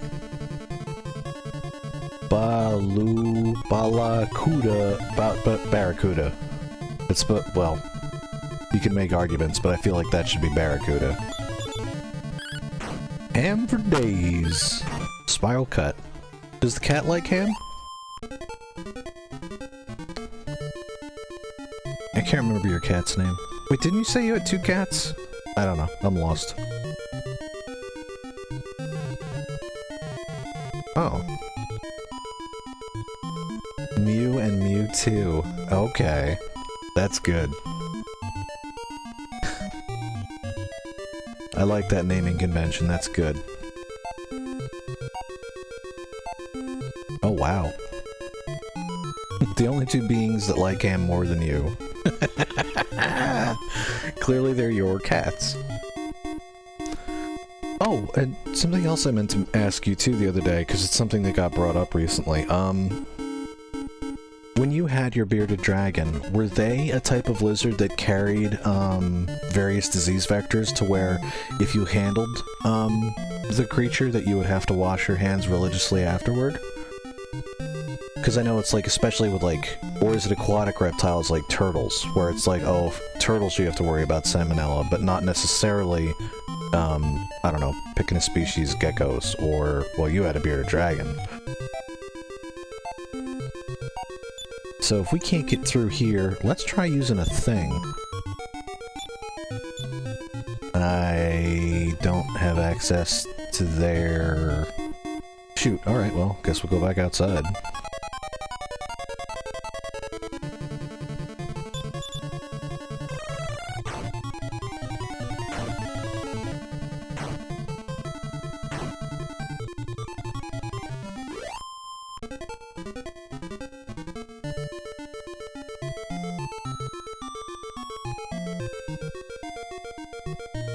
Yeah, but that's like best practices thing. I'm wondering if there's a legit worry.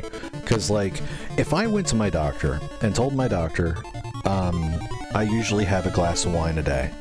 And sometimes I get headaches, and I take Tylenol. And the doctor says, you shouldn't do either of those things, because both will mess up your liver, especially if you combine them. That's not the answer I'm going to get. I want an actual technical legitimate answer. The doctor would simply say, well, you shouldn't drink. And he says, if you have recurring headaches, you should come in and we can get that checked out. It's like, that's not an answer, that's an advisement. Now, what I want to know, though, is there, in fact, like, if you have a Tylenol and you have a glass of wine, will your liver explode? But that's not an answer you get from doctors anymore because lawsuits. they say, oh, well, if you're feeling discomfort, then you should schedule an appointment and come in. It's like, no, I want an actual answer. And lately, veterinarians have been doing this too, and it drives me up a wall. And, you know, she's like, Roadcat had a bruised lip a few months ago now. And I couldn't get a straight answer out of these people. It's like, well, if its swelling doesn't go down in 2 weeks, you should make an appointment and bring her in. It's like, okay. So I was furious about that, because I couldn't get a straight answer. It's like, what could it be? It's like, well, it could be this, or it could be this, or it could be this. I have to go to Google to find that out. I can't trust my veterinarian to give me a straight answer, and it's very frustrating. It's like, well, if keep an eye on it, and if it gets worse, then we'll have them come in 2 weeks. And it's like, right, but what could it be? Well, we'd have to take a look, so that's why we want you to keep an eye on it and wait until... It's like a but thou must, but in real life, and it's fucking annoying. So... her lip eventually went down, the swelling went down, but like there's a carcinoma it could have been, there's a viral infection it could have been that she just bit her damn lip, or that she ran into a wall because she's a goofus, you know, and it's like all these answers, and I can't get a straight answer out of my veterinarians. Well, it's if she bopped her face, you know, or you know, or if its swelling doesn't go down in 2 weeks, and then I went back 2 weeks later because her follow-up was in 2 weeks because she had... It's something like we did the blood work because she needed to get neutered, and so we got her neutered, and then we did the blood work, and I mentioned the swollen lip because it's like a mechanic. If you don't mention it, they don't look for it, they don't see it. But in my opinion, that's a sign of a bad vet. If I bring my animal to you, you should be like, all right, let's check this, check this, check this, check this, check this. The lip looks a little swollen, put that down in the notes. Like, the tooth looks out of place, it looks like there might be an infection, put that in the notes. You know, you flip it over and you get an oil change and you check all the things, right? Because, like, that's a mechanic's thing. They're going to find everything that you could have wrong with your car. But if you bring an animal to a vet, they don't see it. Like, well, I don't know, it looks fine to me. It's like, well, if it's still swollen, come back in 2 weeks. And it's like, why aren't you as aggressive as my mechanic? Don't you get paid for more services rendered? What the hell's wrong with you?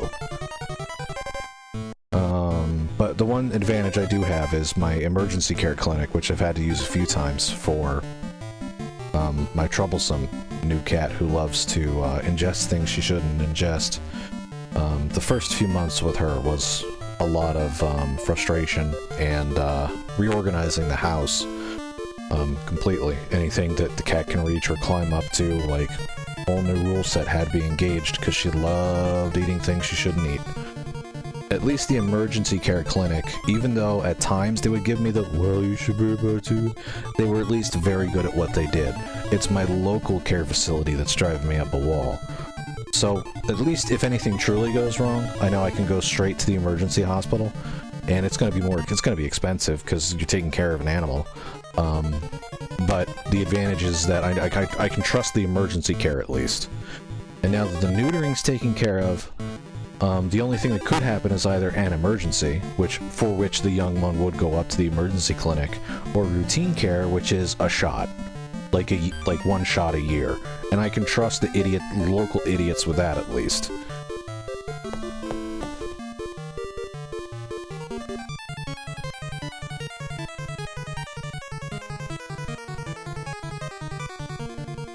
Yeah, see, that's what I was wondering. Is like, is the salmonella thing like a water-based reptile thing? Because chickens get it, but they're not water-based reptiles, they're birds. Or dinosaurs.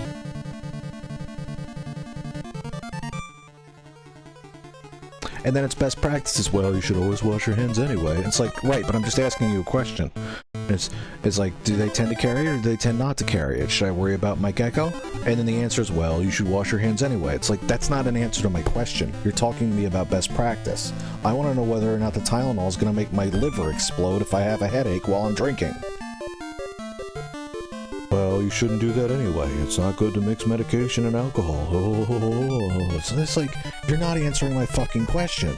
Do the studies show that my liver's gonna explode, or is that warning for like 0.001% of that population?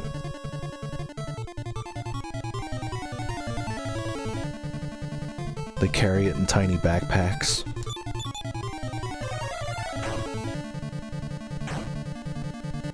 Yeah, that's the thing. It's a natural body bacteria for them.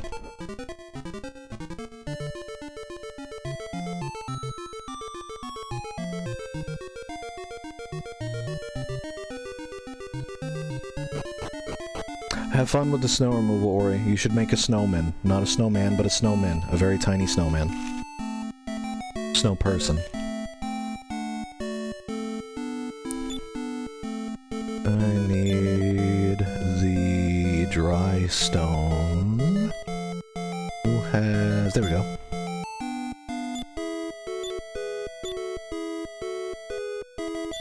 And that freed up a slot, so I can put something somewhere else. We'll put the Flute of Uncovering to Bray, because we'll use that next with our next thing we're gonna do.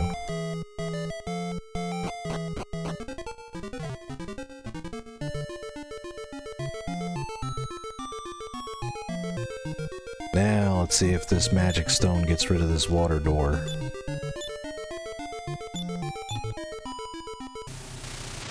Oh, there she go. Water door. That's it?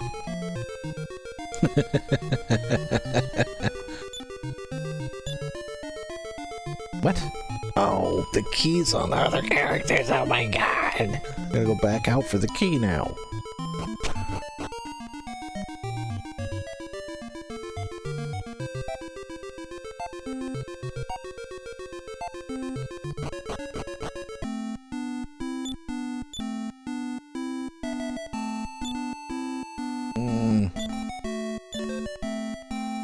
Hope there aren't any more. Gosh darn. Oh, do I need to do... You know what? I'll hold on to it just in case I need to do it again.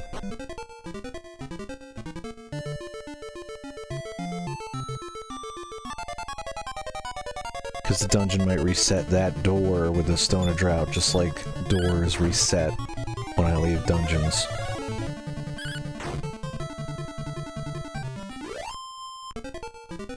Oh, it just occurred to me. We have the key for the Endor door, I think. I think we do. We should go back and see what's in there. We'll do that after this. The door stayed open.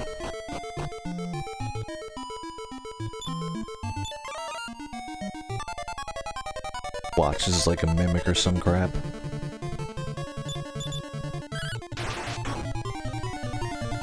I love Elena's crit rate, she's so awesome.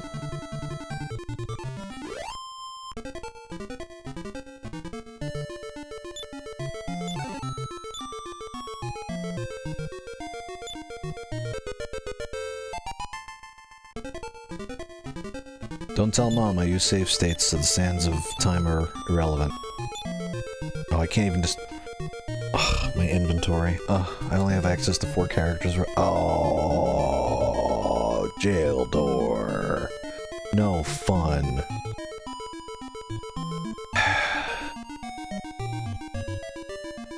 Well, I guess we'll go back to Endor a little faster than I had assumed. Let's see, we'll put that down as a note too for the Cascade Caves. I need the jail key. Need... jail key. Razafrazin. Alright, so I guess we'll do Roseville next. After we go back to Endor and see if we can open that, because there was a tournament and the wedding, and then that one door we couldn't get in. We're gonna go back and try that. We'll do that first. Where am I? There we go. 444 HP. Man, that girl's strong. I don't like that she's dumb as a stump, though. I really don't like that. It's like, oh, if she's strong, then she can't be smart. It's like, I get you need to penalize, but like, I don't know. I like Elena. She doesn't have to be stupid. She shouldn't be stupid.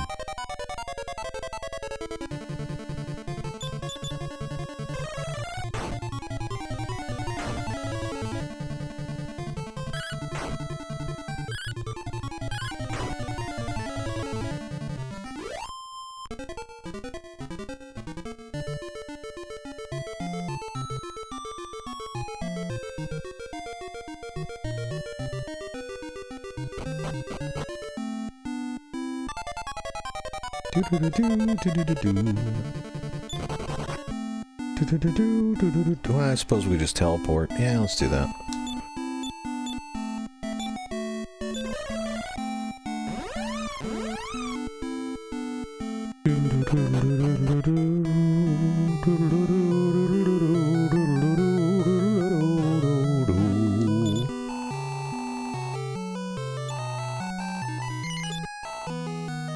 Our gold went up a good bit.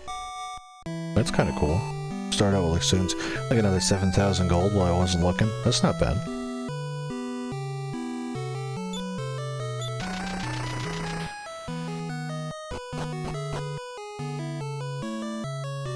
Oh, I went the wrong way.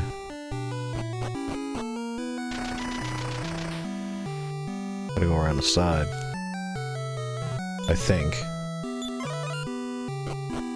Memory is not perfect.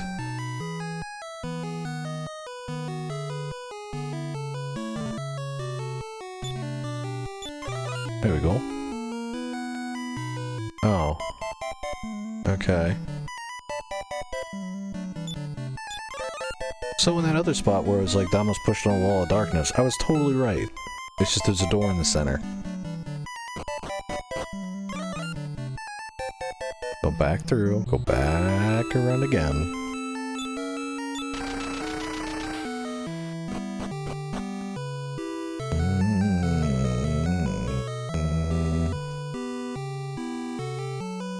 Bam. Watch, I go the other way and she moves. Oh no, she did it, yeah. What are you here? Oh no, this is, well, there's the one guy in the jail, but he runs to us anyway, so we need to worry about that. At some point I'm gonna find that jail key.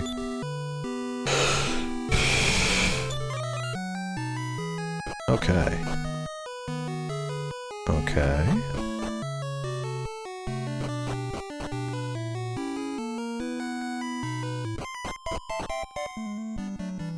Oh.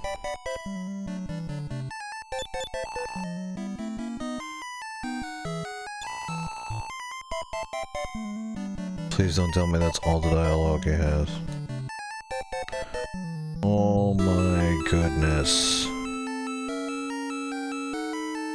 That's actually... Hold on, let me jump. Maybe it takes me somewhere else in the castle. Oh, wild.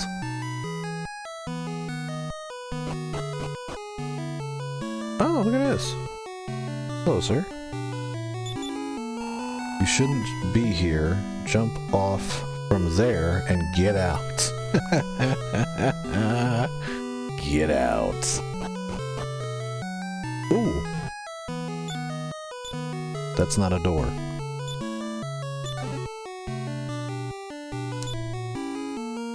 Ooh.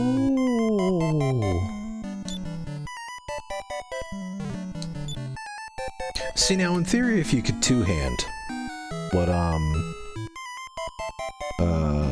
who was it? What was their name? In chat earlier, they were saying, like, oh, the Sword of Miracles is awesome. It's a good sword. It is. But if you could pair, like, one hand, the sort of, the double-edged sword, and then right hand, the, Sword of Miracle, the healing sword, right? So you would attack, and you get attack, and the first sword penalizes you, and the second sword heals you. That would be cool. So it's like left hand, right hand. Because I understand Final Fantasy does that, where it's like left hand, right hand, and then it's a little more complex because you have to worry about left-handing and right-handing things. I think the Final Fantasy series does, at least one of the games does. We haven't gotten to the Final Fantasy series. Right now we're still working through the Dragon Quest series.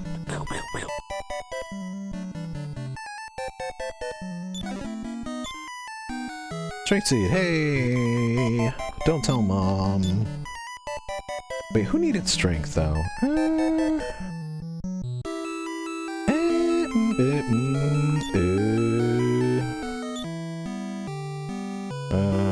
Now I have to carry that if I find a damn jail key. That stays open, so we're gonna give that back.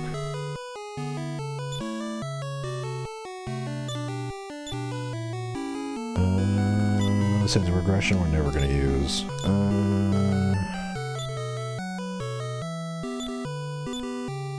And gotta carry a magic cast in case.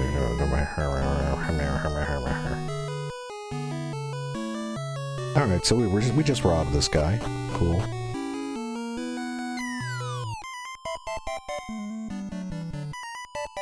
Weedly-lee. Weedly-lee. easily. Although now that's ringing a bell in my head, like there's some place in a town where there was another door I couldn't get through, but it was in a town. I don't know.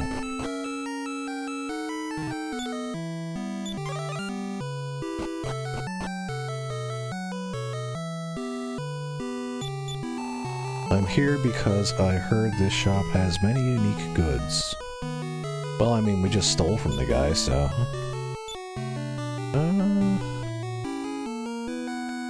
where did it go? Multi-edge? Oh, Elena has it? She does.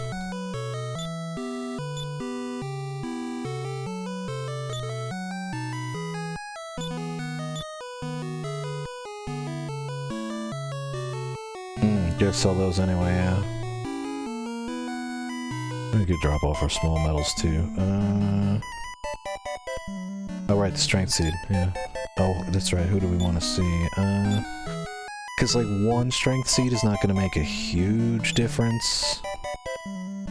Who was punching the weakest? She's pretty good with spells. Maybe Nara? Let's just check them all. 29. Ouch.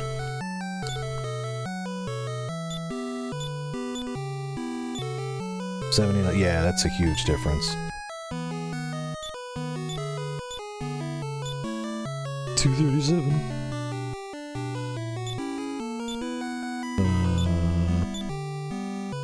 184. For how often they attack versus...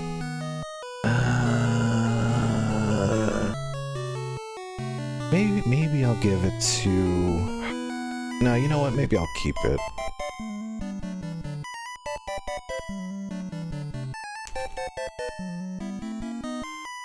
Somebody's got to keep up with Elena. The microphone keeps falling. I'm sorry, that's probably so loud. Microphone is wearing out a little, I think. I'm gonna adjust this here.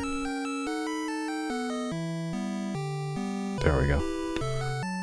Should be a little bit better on the... Yeah, that should do. Maybe I accidentally tugged on it without realizing it.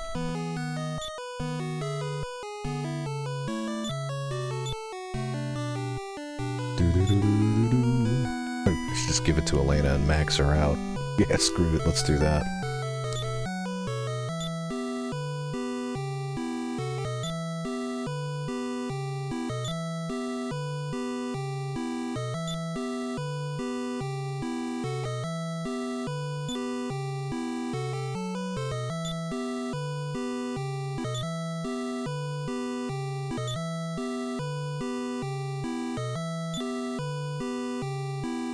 Come on. That's it. Thank you. Hey, he moved. Armor shop. What would you like? What do we got? Sword edge armor. Ooh, metal babble armor. Just for sale? What? Just for sale? Like, here, have one? This is madness. Or I wonder if maybe it'll sell out after I buy one. Who needs it? Who can wear it? Is it just the hero and Ragnar or something like that? Let me check the, see what our table says. It's gotta be around here somewhere. Here we go.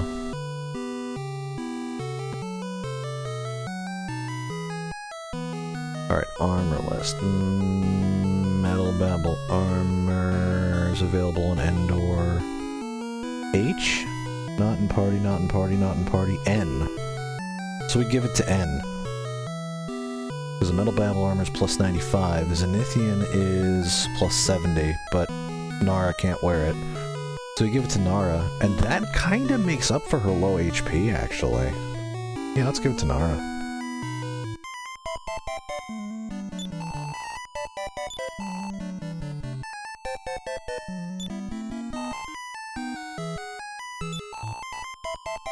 We do need to sell the other two things real quick.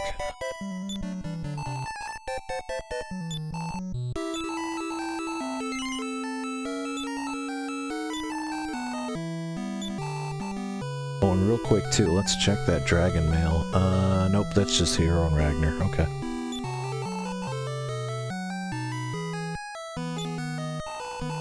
So I have the Zenithian armor, and now Nara's gonna get the super duper armor, liquid metal armor, liquid babble, babble, babble, da da da da. And the only two of us can wear it in the active party. H or N, the hero or Nara. And the defense bonus is like, what, 20 better? Let's check our chart again. Small font, you'll have to forgive me. Plus 70 for the Zenithian armor. Plus 95 for the Metal Babble armor. So it would make sense that after we use the Zenithian armor as a key, that the Metal Babble armor is more advantageous. So we just accidentally sold enough to be able to buy a second one. So I think we should buy a second one.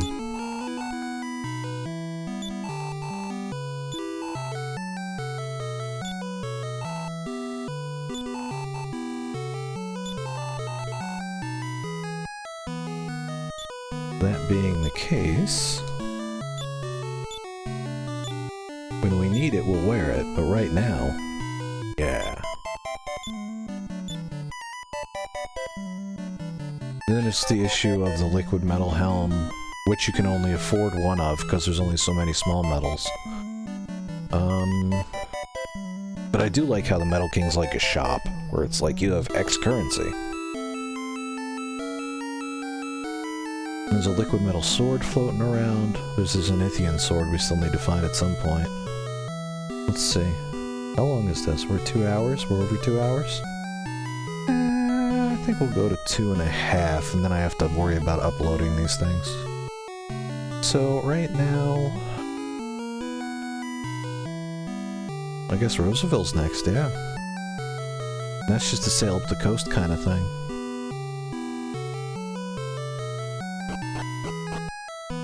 Not counting what else I may have simply forgotten to do along the way. It's Zenithian armor. Yeah, it's a key item. Well, it's a key item for one spot.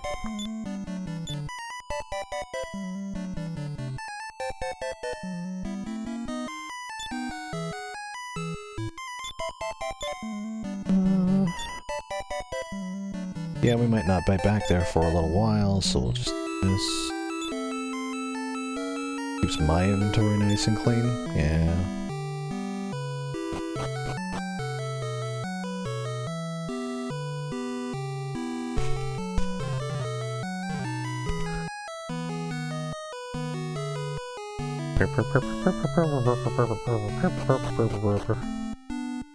It's up like a narrow coast.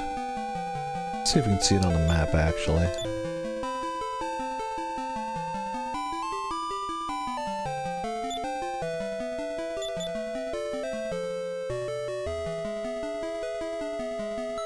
Yeah, it's up there. So if I sail east and then just follow the coast... Yeah, that should work.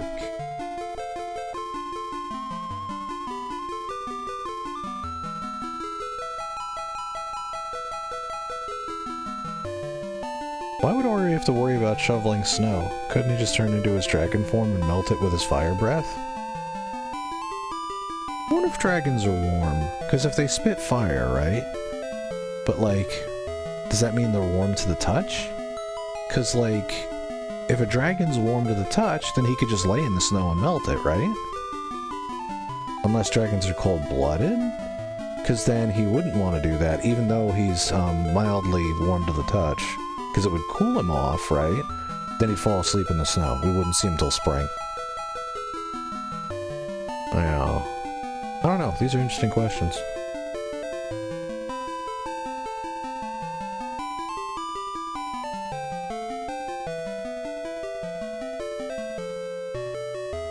Jeez, am I lost? Holy Moses.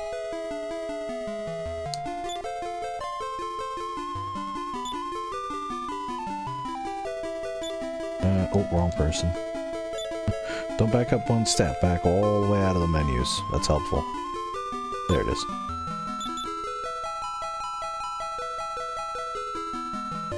Okay, yeah, I just bonked into it.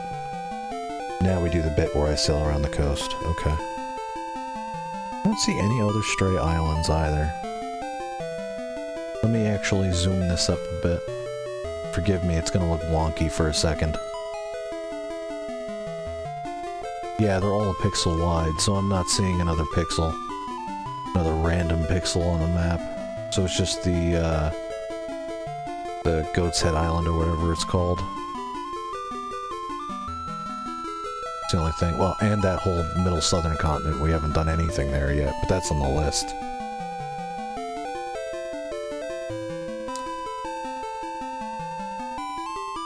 Maybe we'll do a full 3 hours on this stream.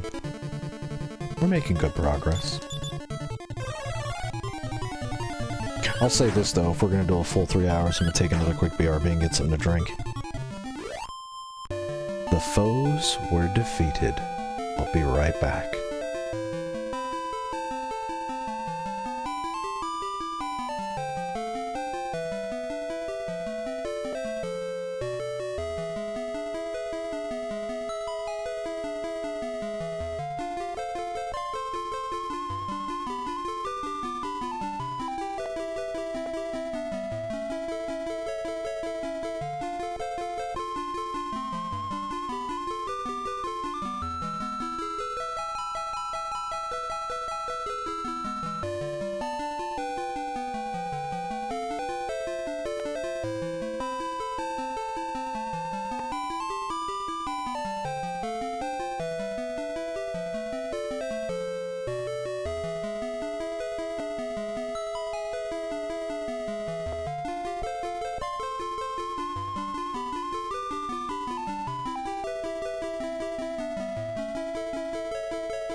To sail around the coast, if I could be in the right window to control the controller. Yes, to sail around the coast.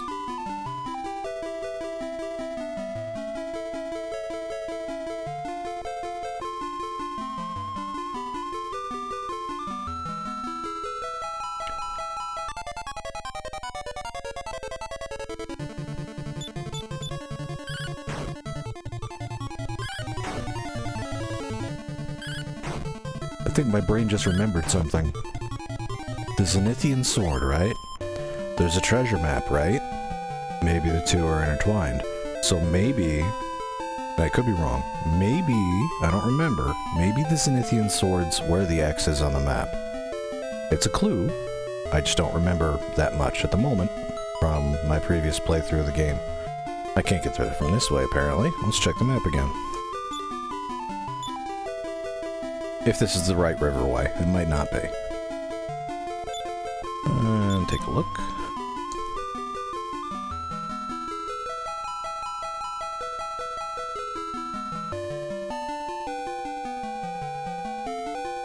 This is the wrong riverway anyway. Riverway. This is the wrong riverway anyway.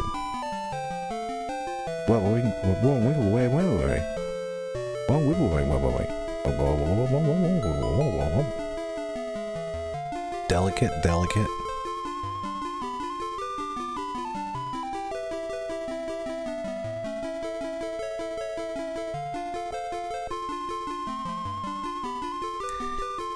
Here's a town that's isolated from everything else.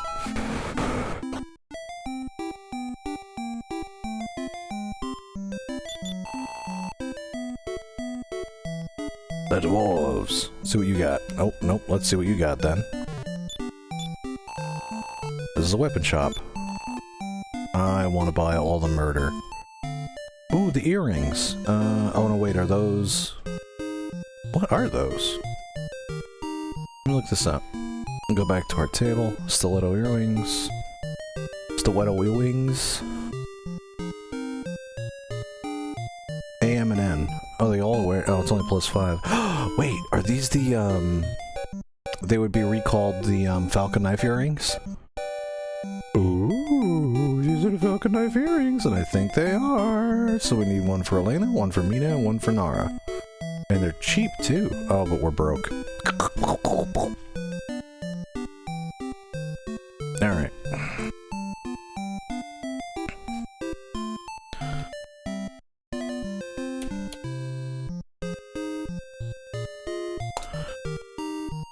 And I need 3 sets. And they are 7,500, which is 3 times 75, $150, 225, 22500, which is far more than we have right now. We went through all of our money. A sleep sword, Sword of Lethargy. That's the one we need to put bosses to sleep, but I think we already have one. Let's check. Iron Shields, yeah, Dream Blade. Yeah, we already have a Dream Blade.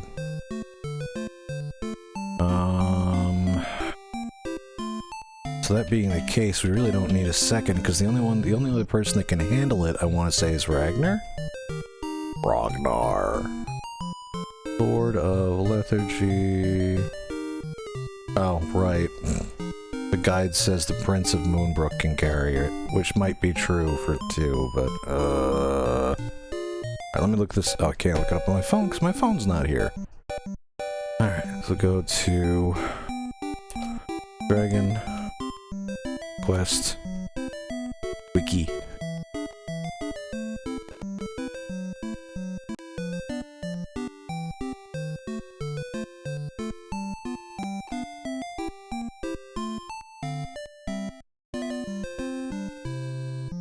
Wow, this looks completely different on desktop. Forgive me.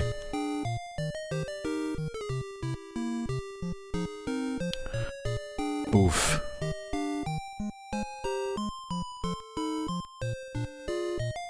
There we go. Let's see, how to search for a particular article.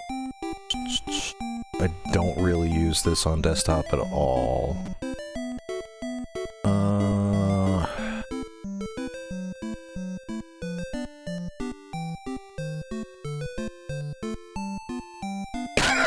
Forgive me.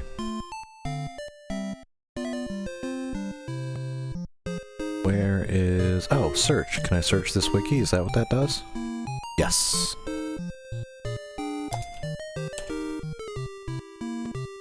Oh, that's not gonna work. I misspelled it.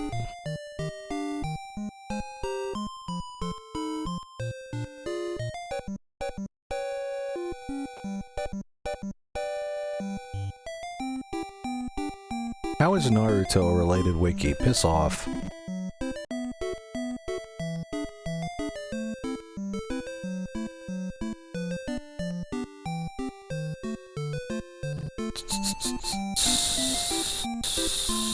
I don't think we could have... Okay. The hero and Ragnar. I don't think we could have stolen it off Tomfoolery, because apparently he had it too. Pom-Pom, as we were calling him. Yeah, if Ragnar's never gonna be in the party, so... That's out. I'm gonna leave the wiki up, actually, because that's easier than trying to find my phone. What was the thing I was looking at?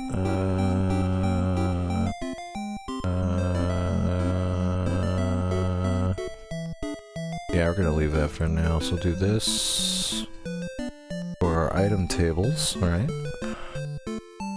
This for our recent cave search, and we'll get rid of that because our cave search is blocked by the necessity of a jail key. And the Dream Blade. Right.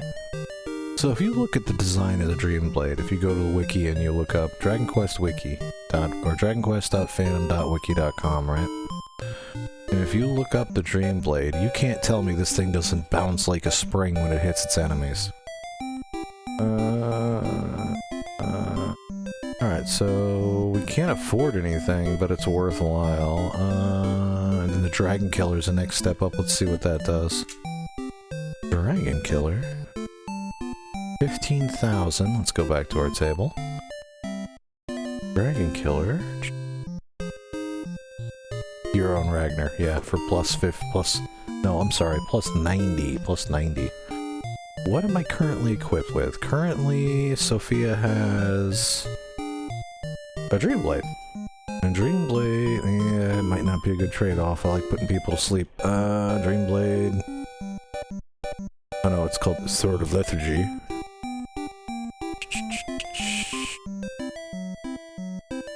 Plus 60. Plus 60. So the Dragon Killer would be a huge step up, but it wouldn't have the Boss Sleepy property. But it would make overworld fights faster. We could get through them faster. So maybe Dragon Killer is a spare sword for Sophia. Because that would murder battles, I think. Dragon Killer. Oh, I should write down who carries what. Lena, Mara, Nara, and then Sophia, Dragon Killer, and that's by one at 15,000. So we need to grind for gold. We are in over our heads for right now. That's 3, 7, 5, 0. Yeesh. I wonder if there's anything I can do, like, to buy in the, casino. Because I have a billion T tokens I'm never gonna use. Is there anything I could buy in the casino that I could immediately, like, walk outside and sell, and would that generate money? Short of finding the best gold beast and just killing it over and over and over. Let's check the wiki for that, too. So the casino, right. Let's just look up casino. Control F. Casino. Oh, it's mentioned a bunch of times. Oh wait, yeah.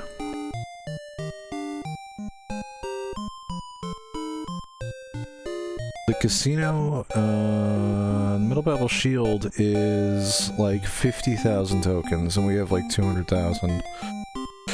And it's worth 3,000 plus if we sell it. So that's a quick way to lose all our tokens. But it would be an effective gold grind offline. Staff of Jubilation is worth nothing. Wizard's Ring can't be sold. Interesting. Mirror of Ra. Not a key item as it turns out, just something we have. That's very interesting. But it would be obvious that they wouldn't want to use the same gimmick on the game right after they introduced it. You don't want to do the exact same thing over and over. It doesn't have a sell value. The Meteorite Armband also apparently cannot be sold. The Magic Potion can be sold, but it's only worth 22 gold, so that's not efficient. Yeah, so I think the best thing is going to be to change in all of our casino tokens for as many Metal Babel Shields as we can, and then immediately sell them and make some money back to be able to equip our fellows. I think that'll be our next move. Right now we're flat broke. And we need 37500, so we need to sell 10 Metal Babel Shields to make quick money. It's quote-unquote make quick money. Well, that's something to think about for grinding offline, because I'm not gonna do the super grindy stuff online. But let's see what else we can get in these shops. Gotta stop punching my headset. Can't sound good on your end when it goes doof doof doof.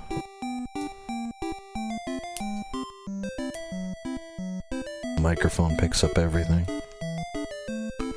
I am curious though, how does a modern gamer headset isolate the microphone from the speakers?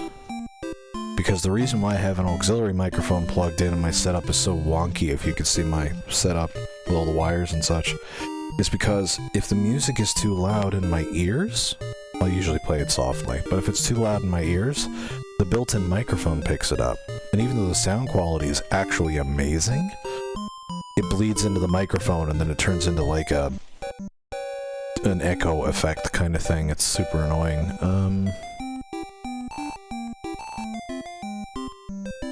Ooh.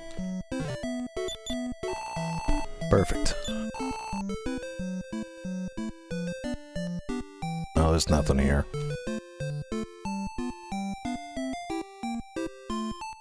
Upgraded past that. Sacred Robe, we already got it. We need full plate, meh. Then these two. We've already done that. Short of anything revolutionary. I don't think there is. We'll check the table again.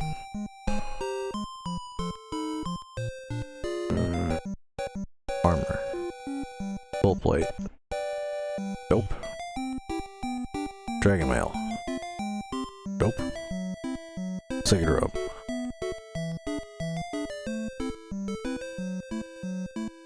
HAMN. Ooh, maybe we can do some of that. Let's see. Oh no, it's MBS now. MBA. And then also has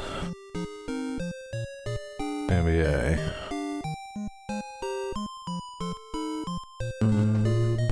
This will be Mara, I think. So the Cloeva or Signet Robe. So it's 38.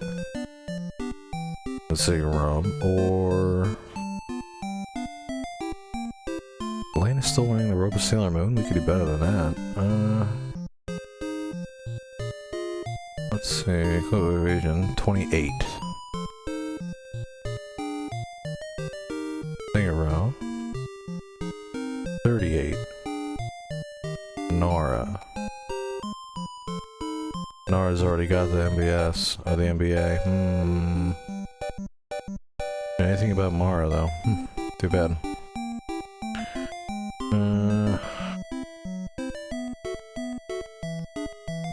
What about Elena?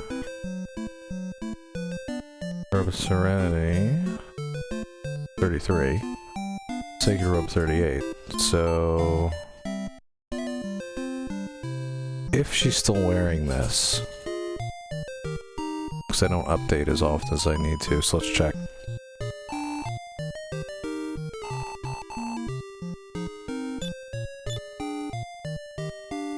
Yeah.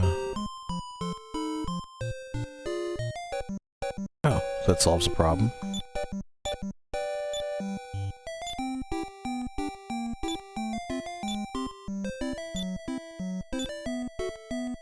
Do-do-do-do.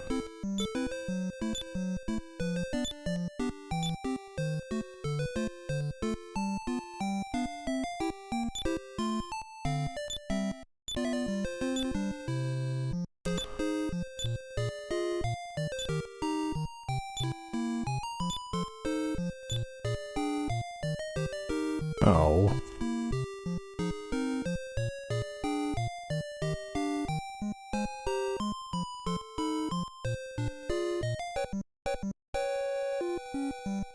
Hmm.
No armors.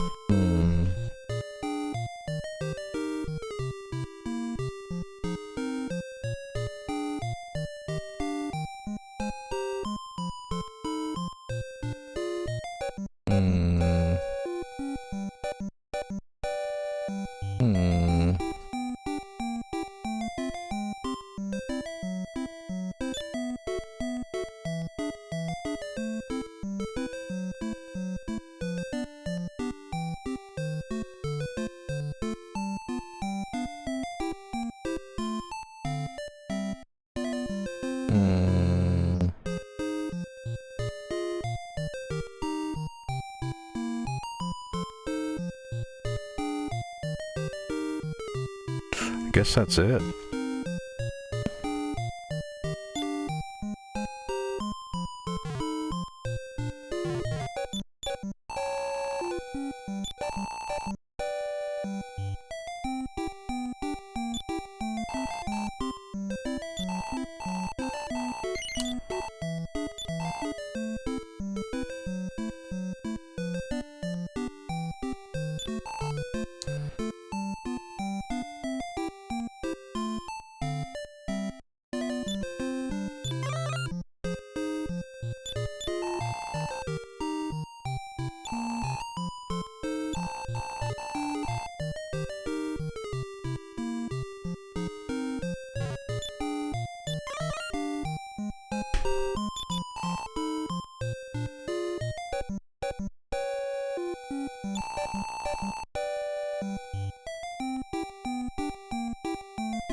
Yeah, game just telegraphed what his alignment is.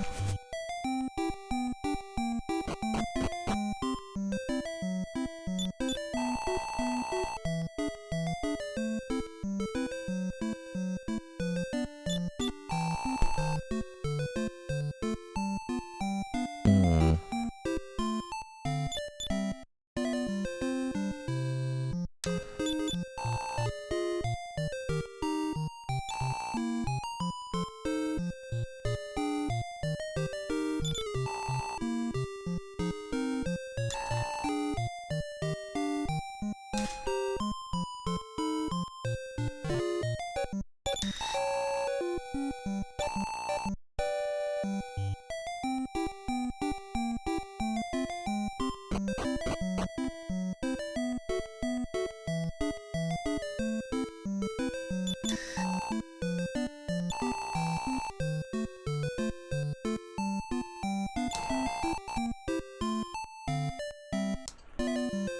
Well...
Let's see if what Scott's saying is accurate.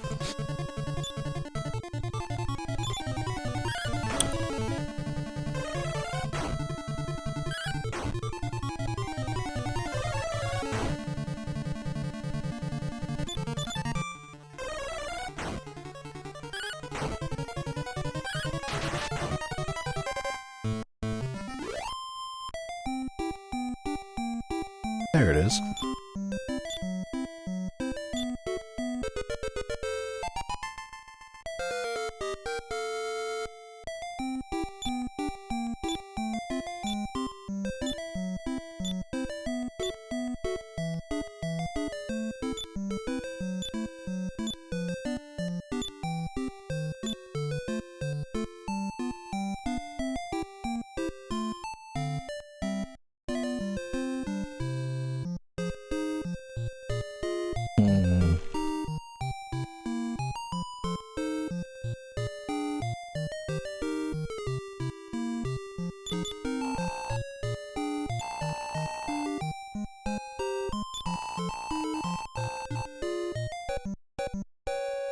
Hmm.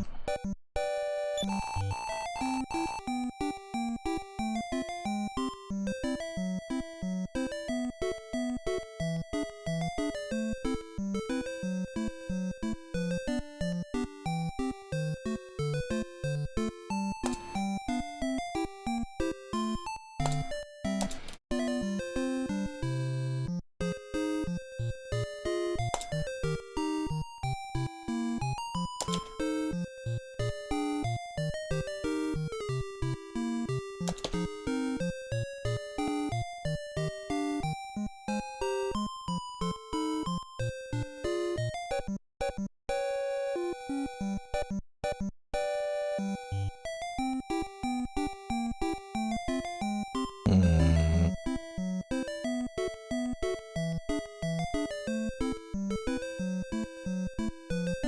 So really that jail key is going to be the next important thing.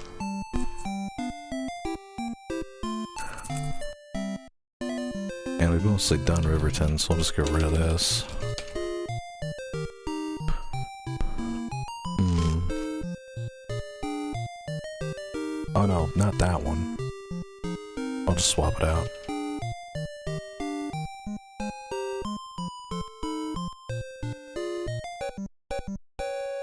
There we go.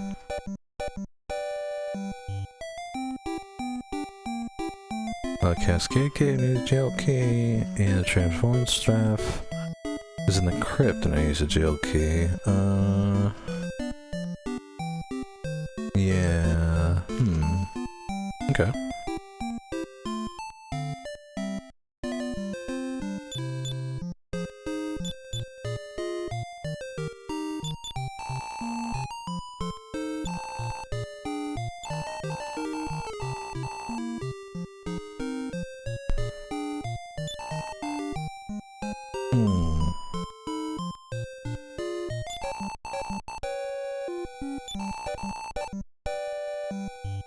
Oh.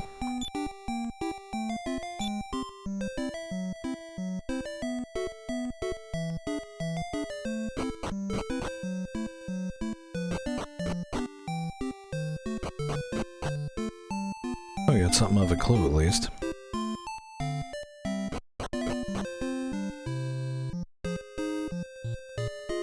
Some helpful info, if nothing else.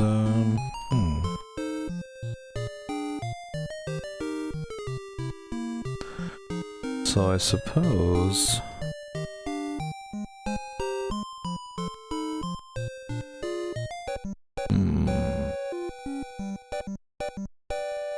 So really it's 50-50, whether it's Riverton or... Gardenburg. Let's do Gardenburg. We have 15 minutes left anyway.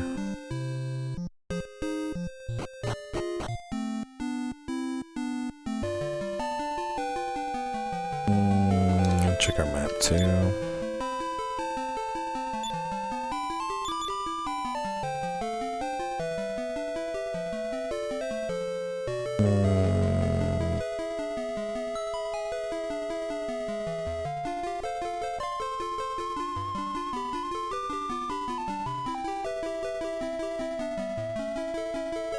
If I'm looking at this right, it looks like we'd have to go back to Berlin, of all places.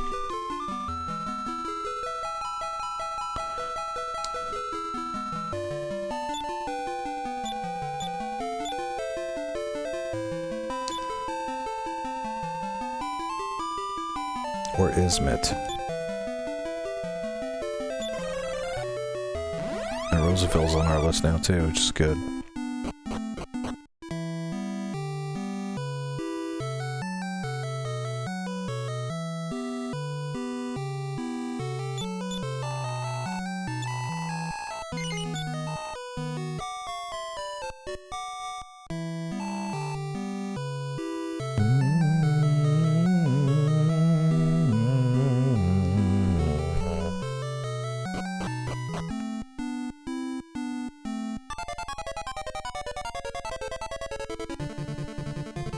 my.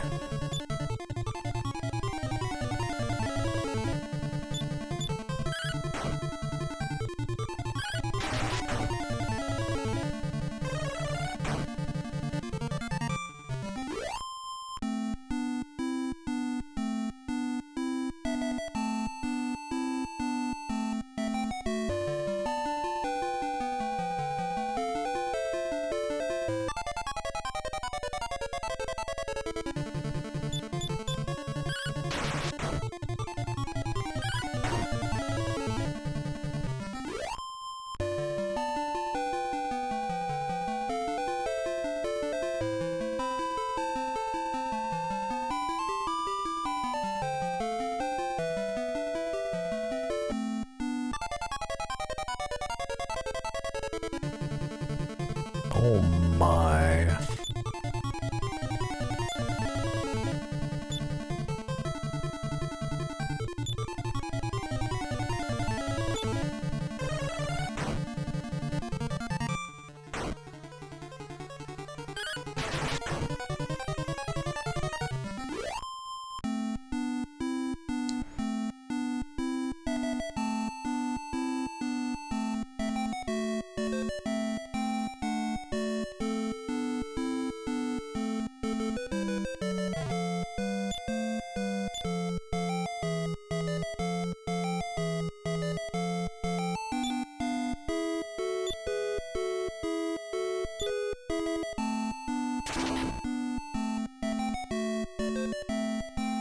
That's it?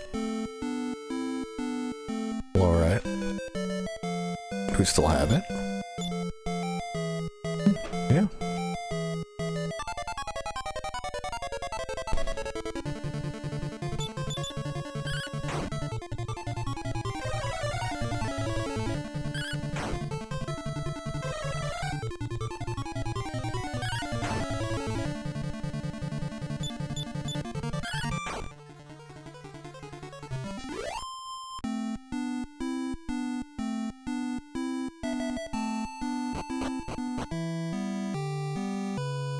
Hmm.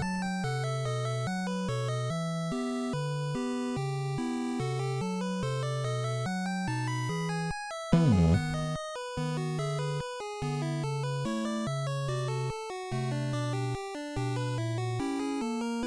Hmm. Hmm.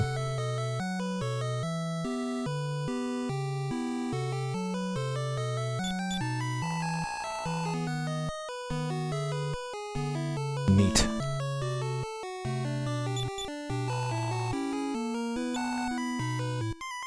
Hmm.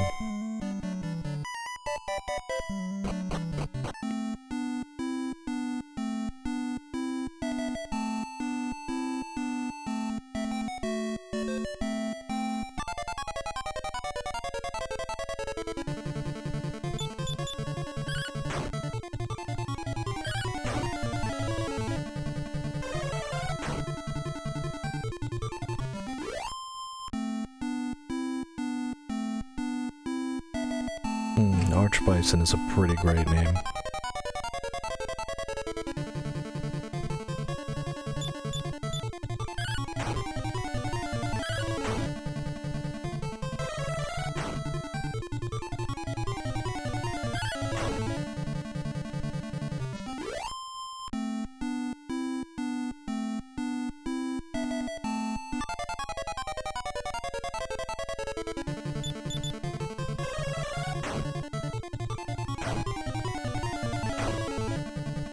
Cooked chicken wings.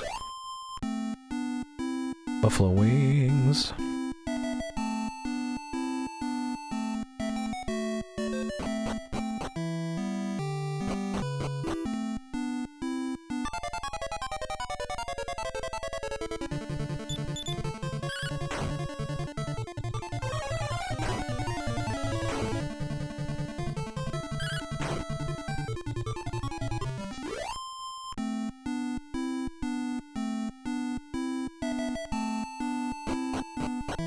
There you go.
Ma'am.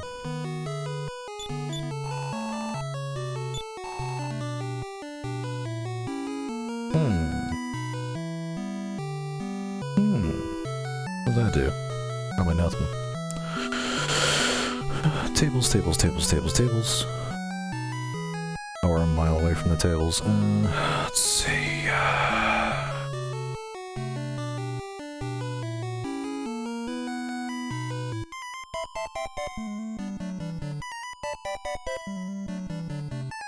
Plus 40 for HAMN. So for the whole group it's plus 40. And right now we have this. So let's see, it's not going to be better than the NBA. Aruba's Serenity, Aruba Sailor Moon. Better than the Aruba Sailor Moon, so that's one. Still can't afford it though.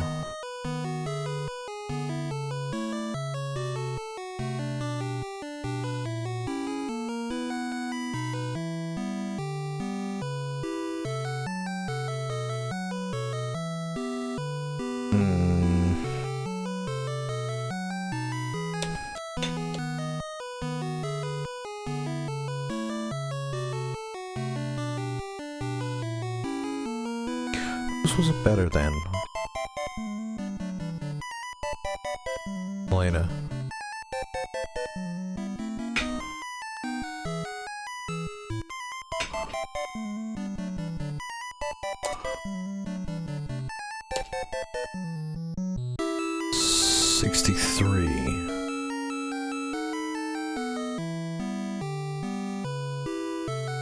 Okay, what else do we got? That's it.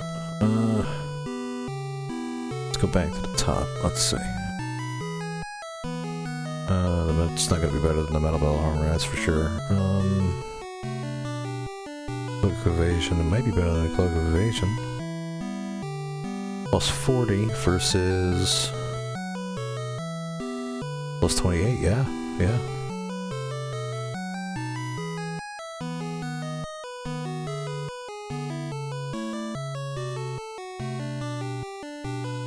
That's down the road. Was it Naya?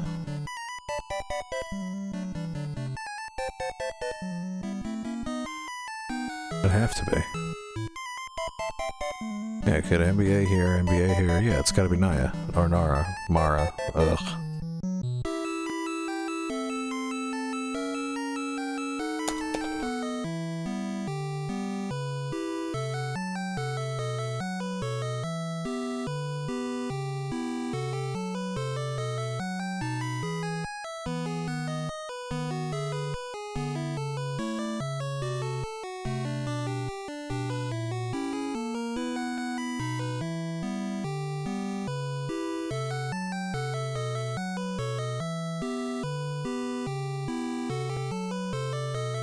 So you have to wait a little bit, gotta raise some funds.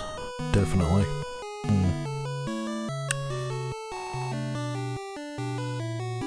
Got it right at the dollar.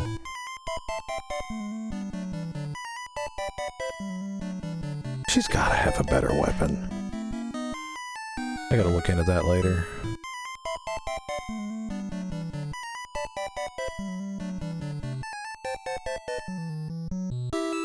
We do it right now. I'll put this in.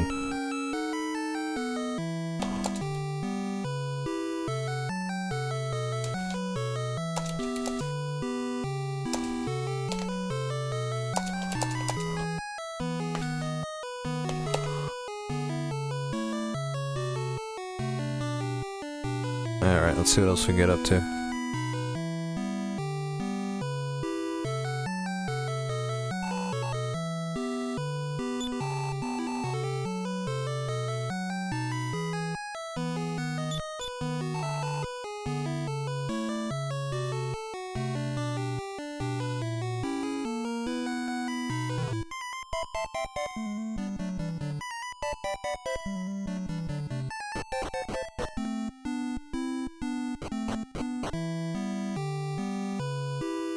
There is a triggered event here, so we have to be a little careful.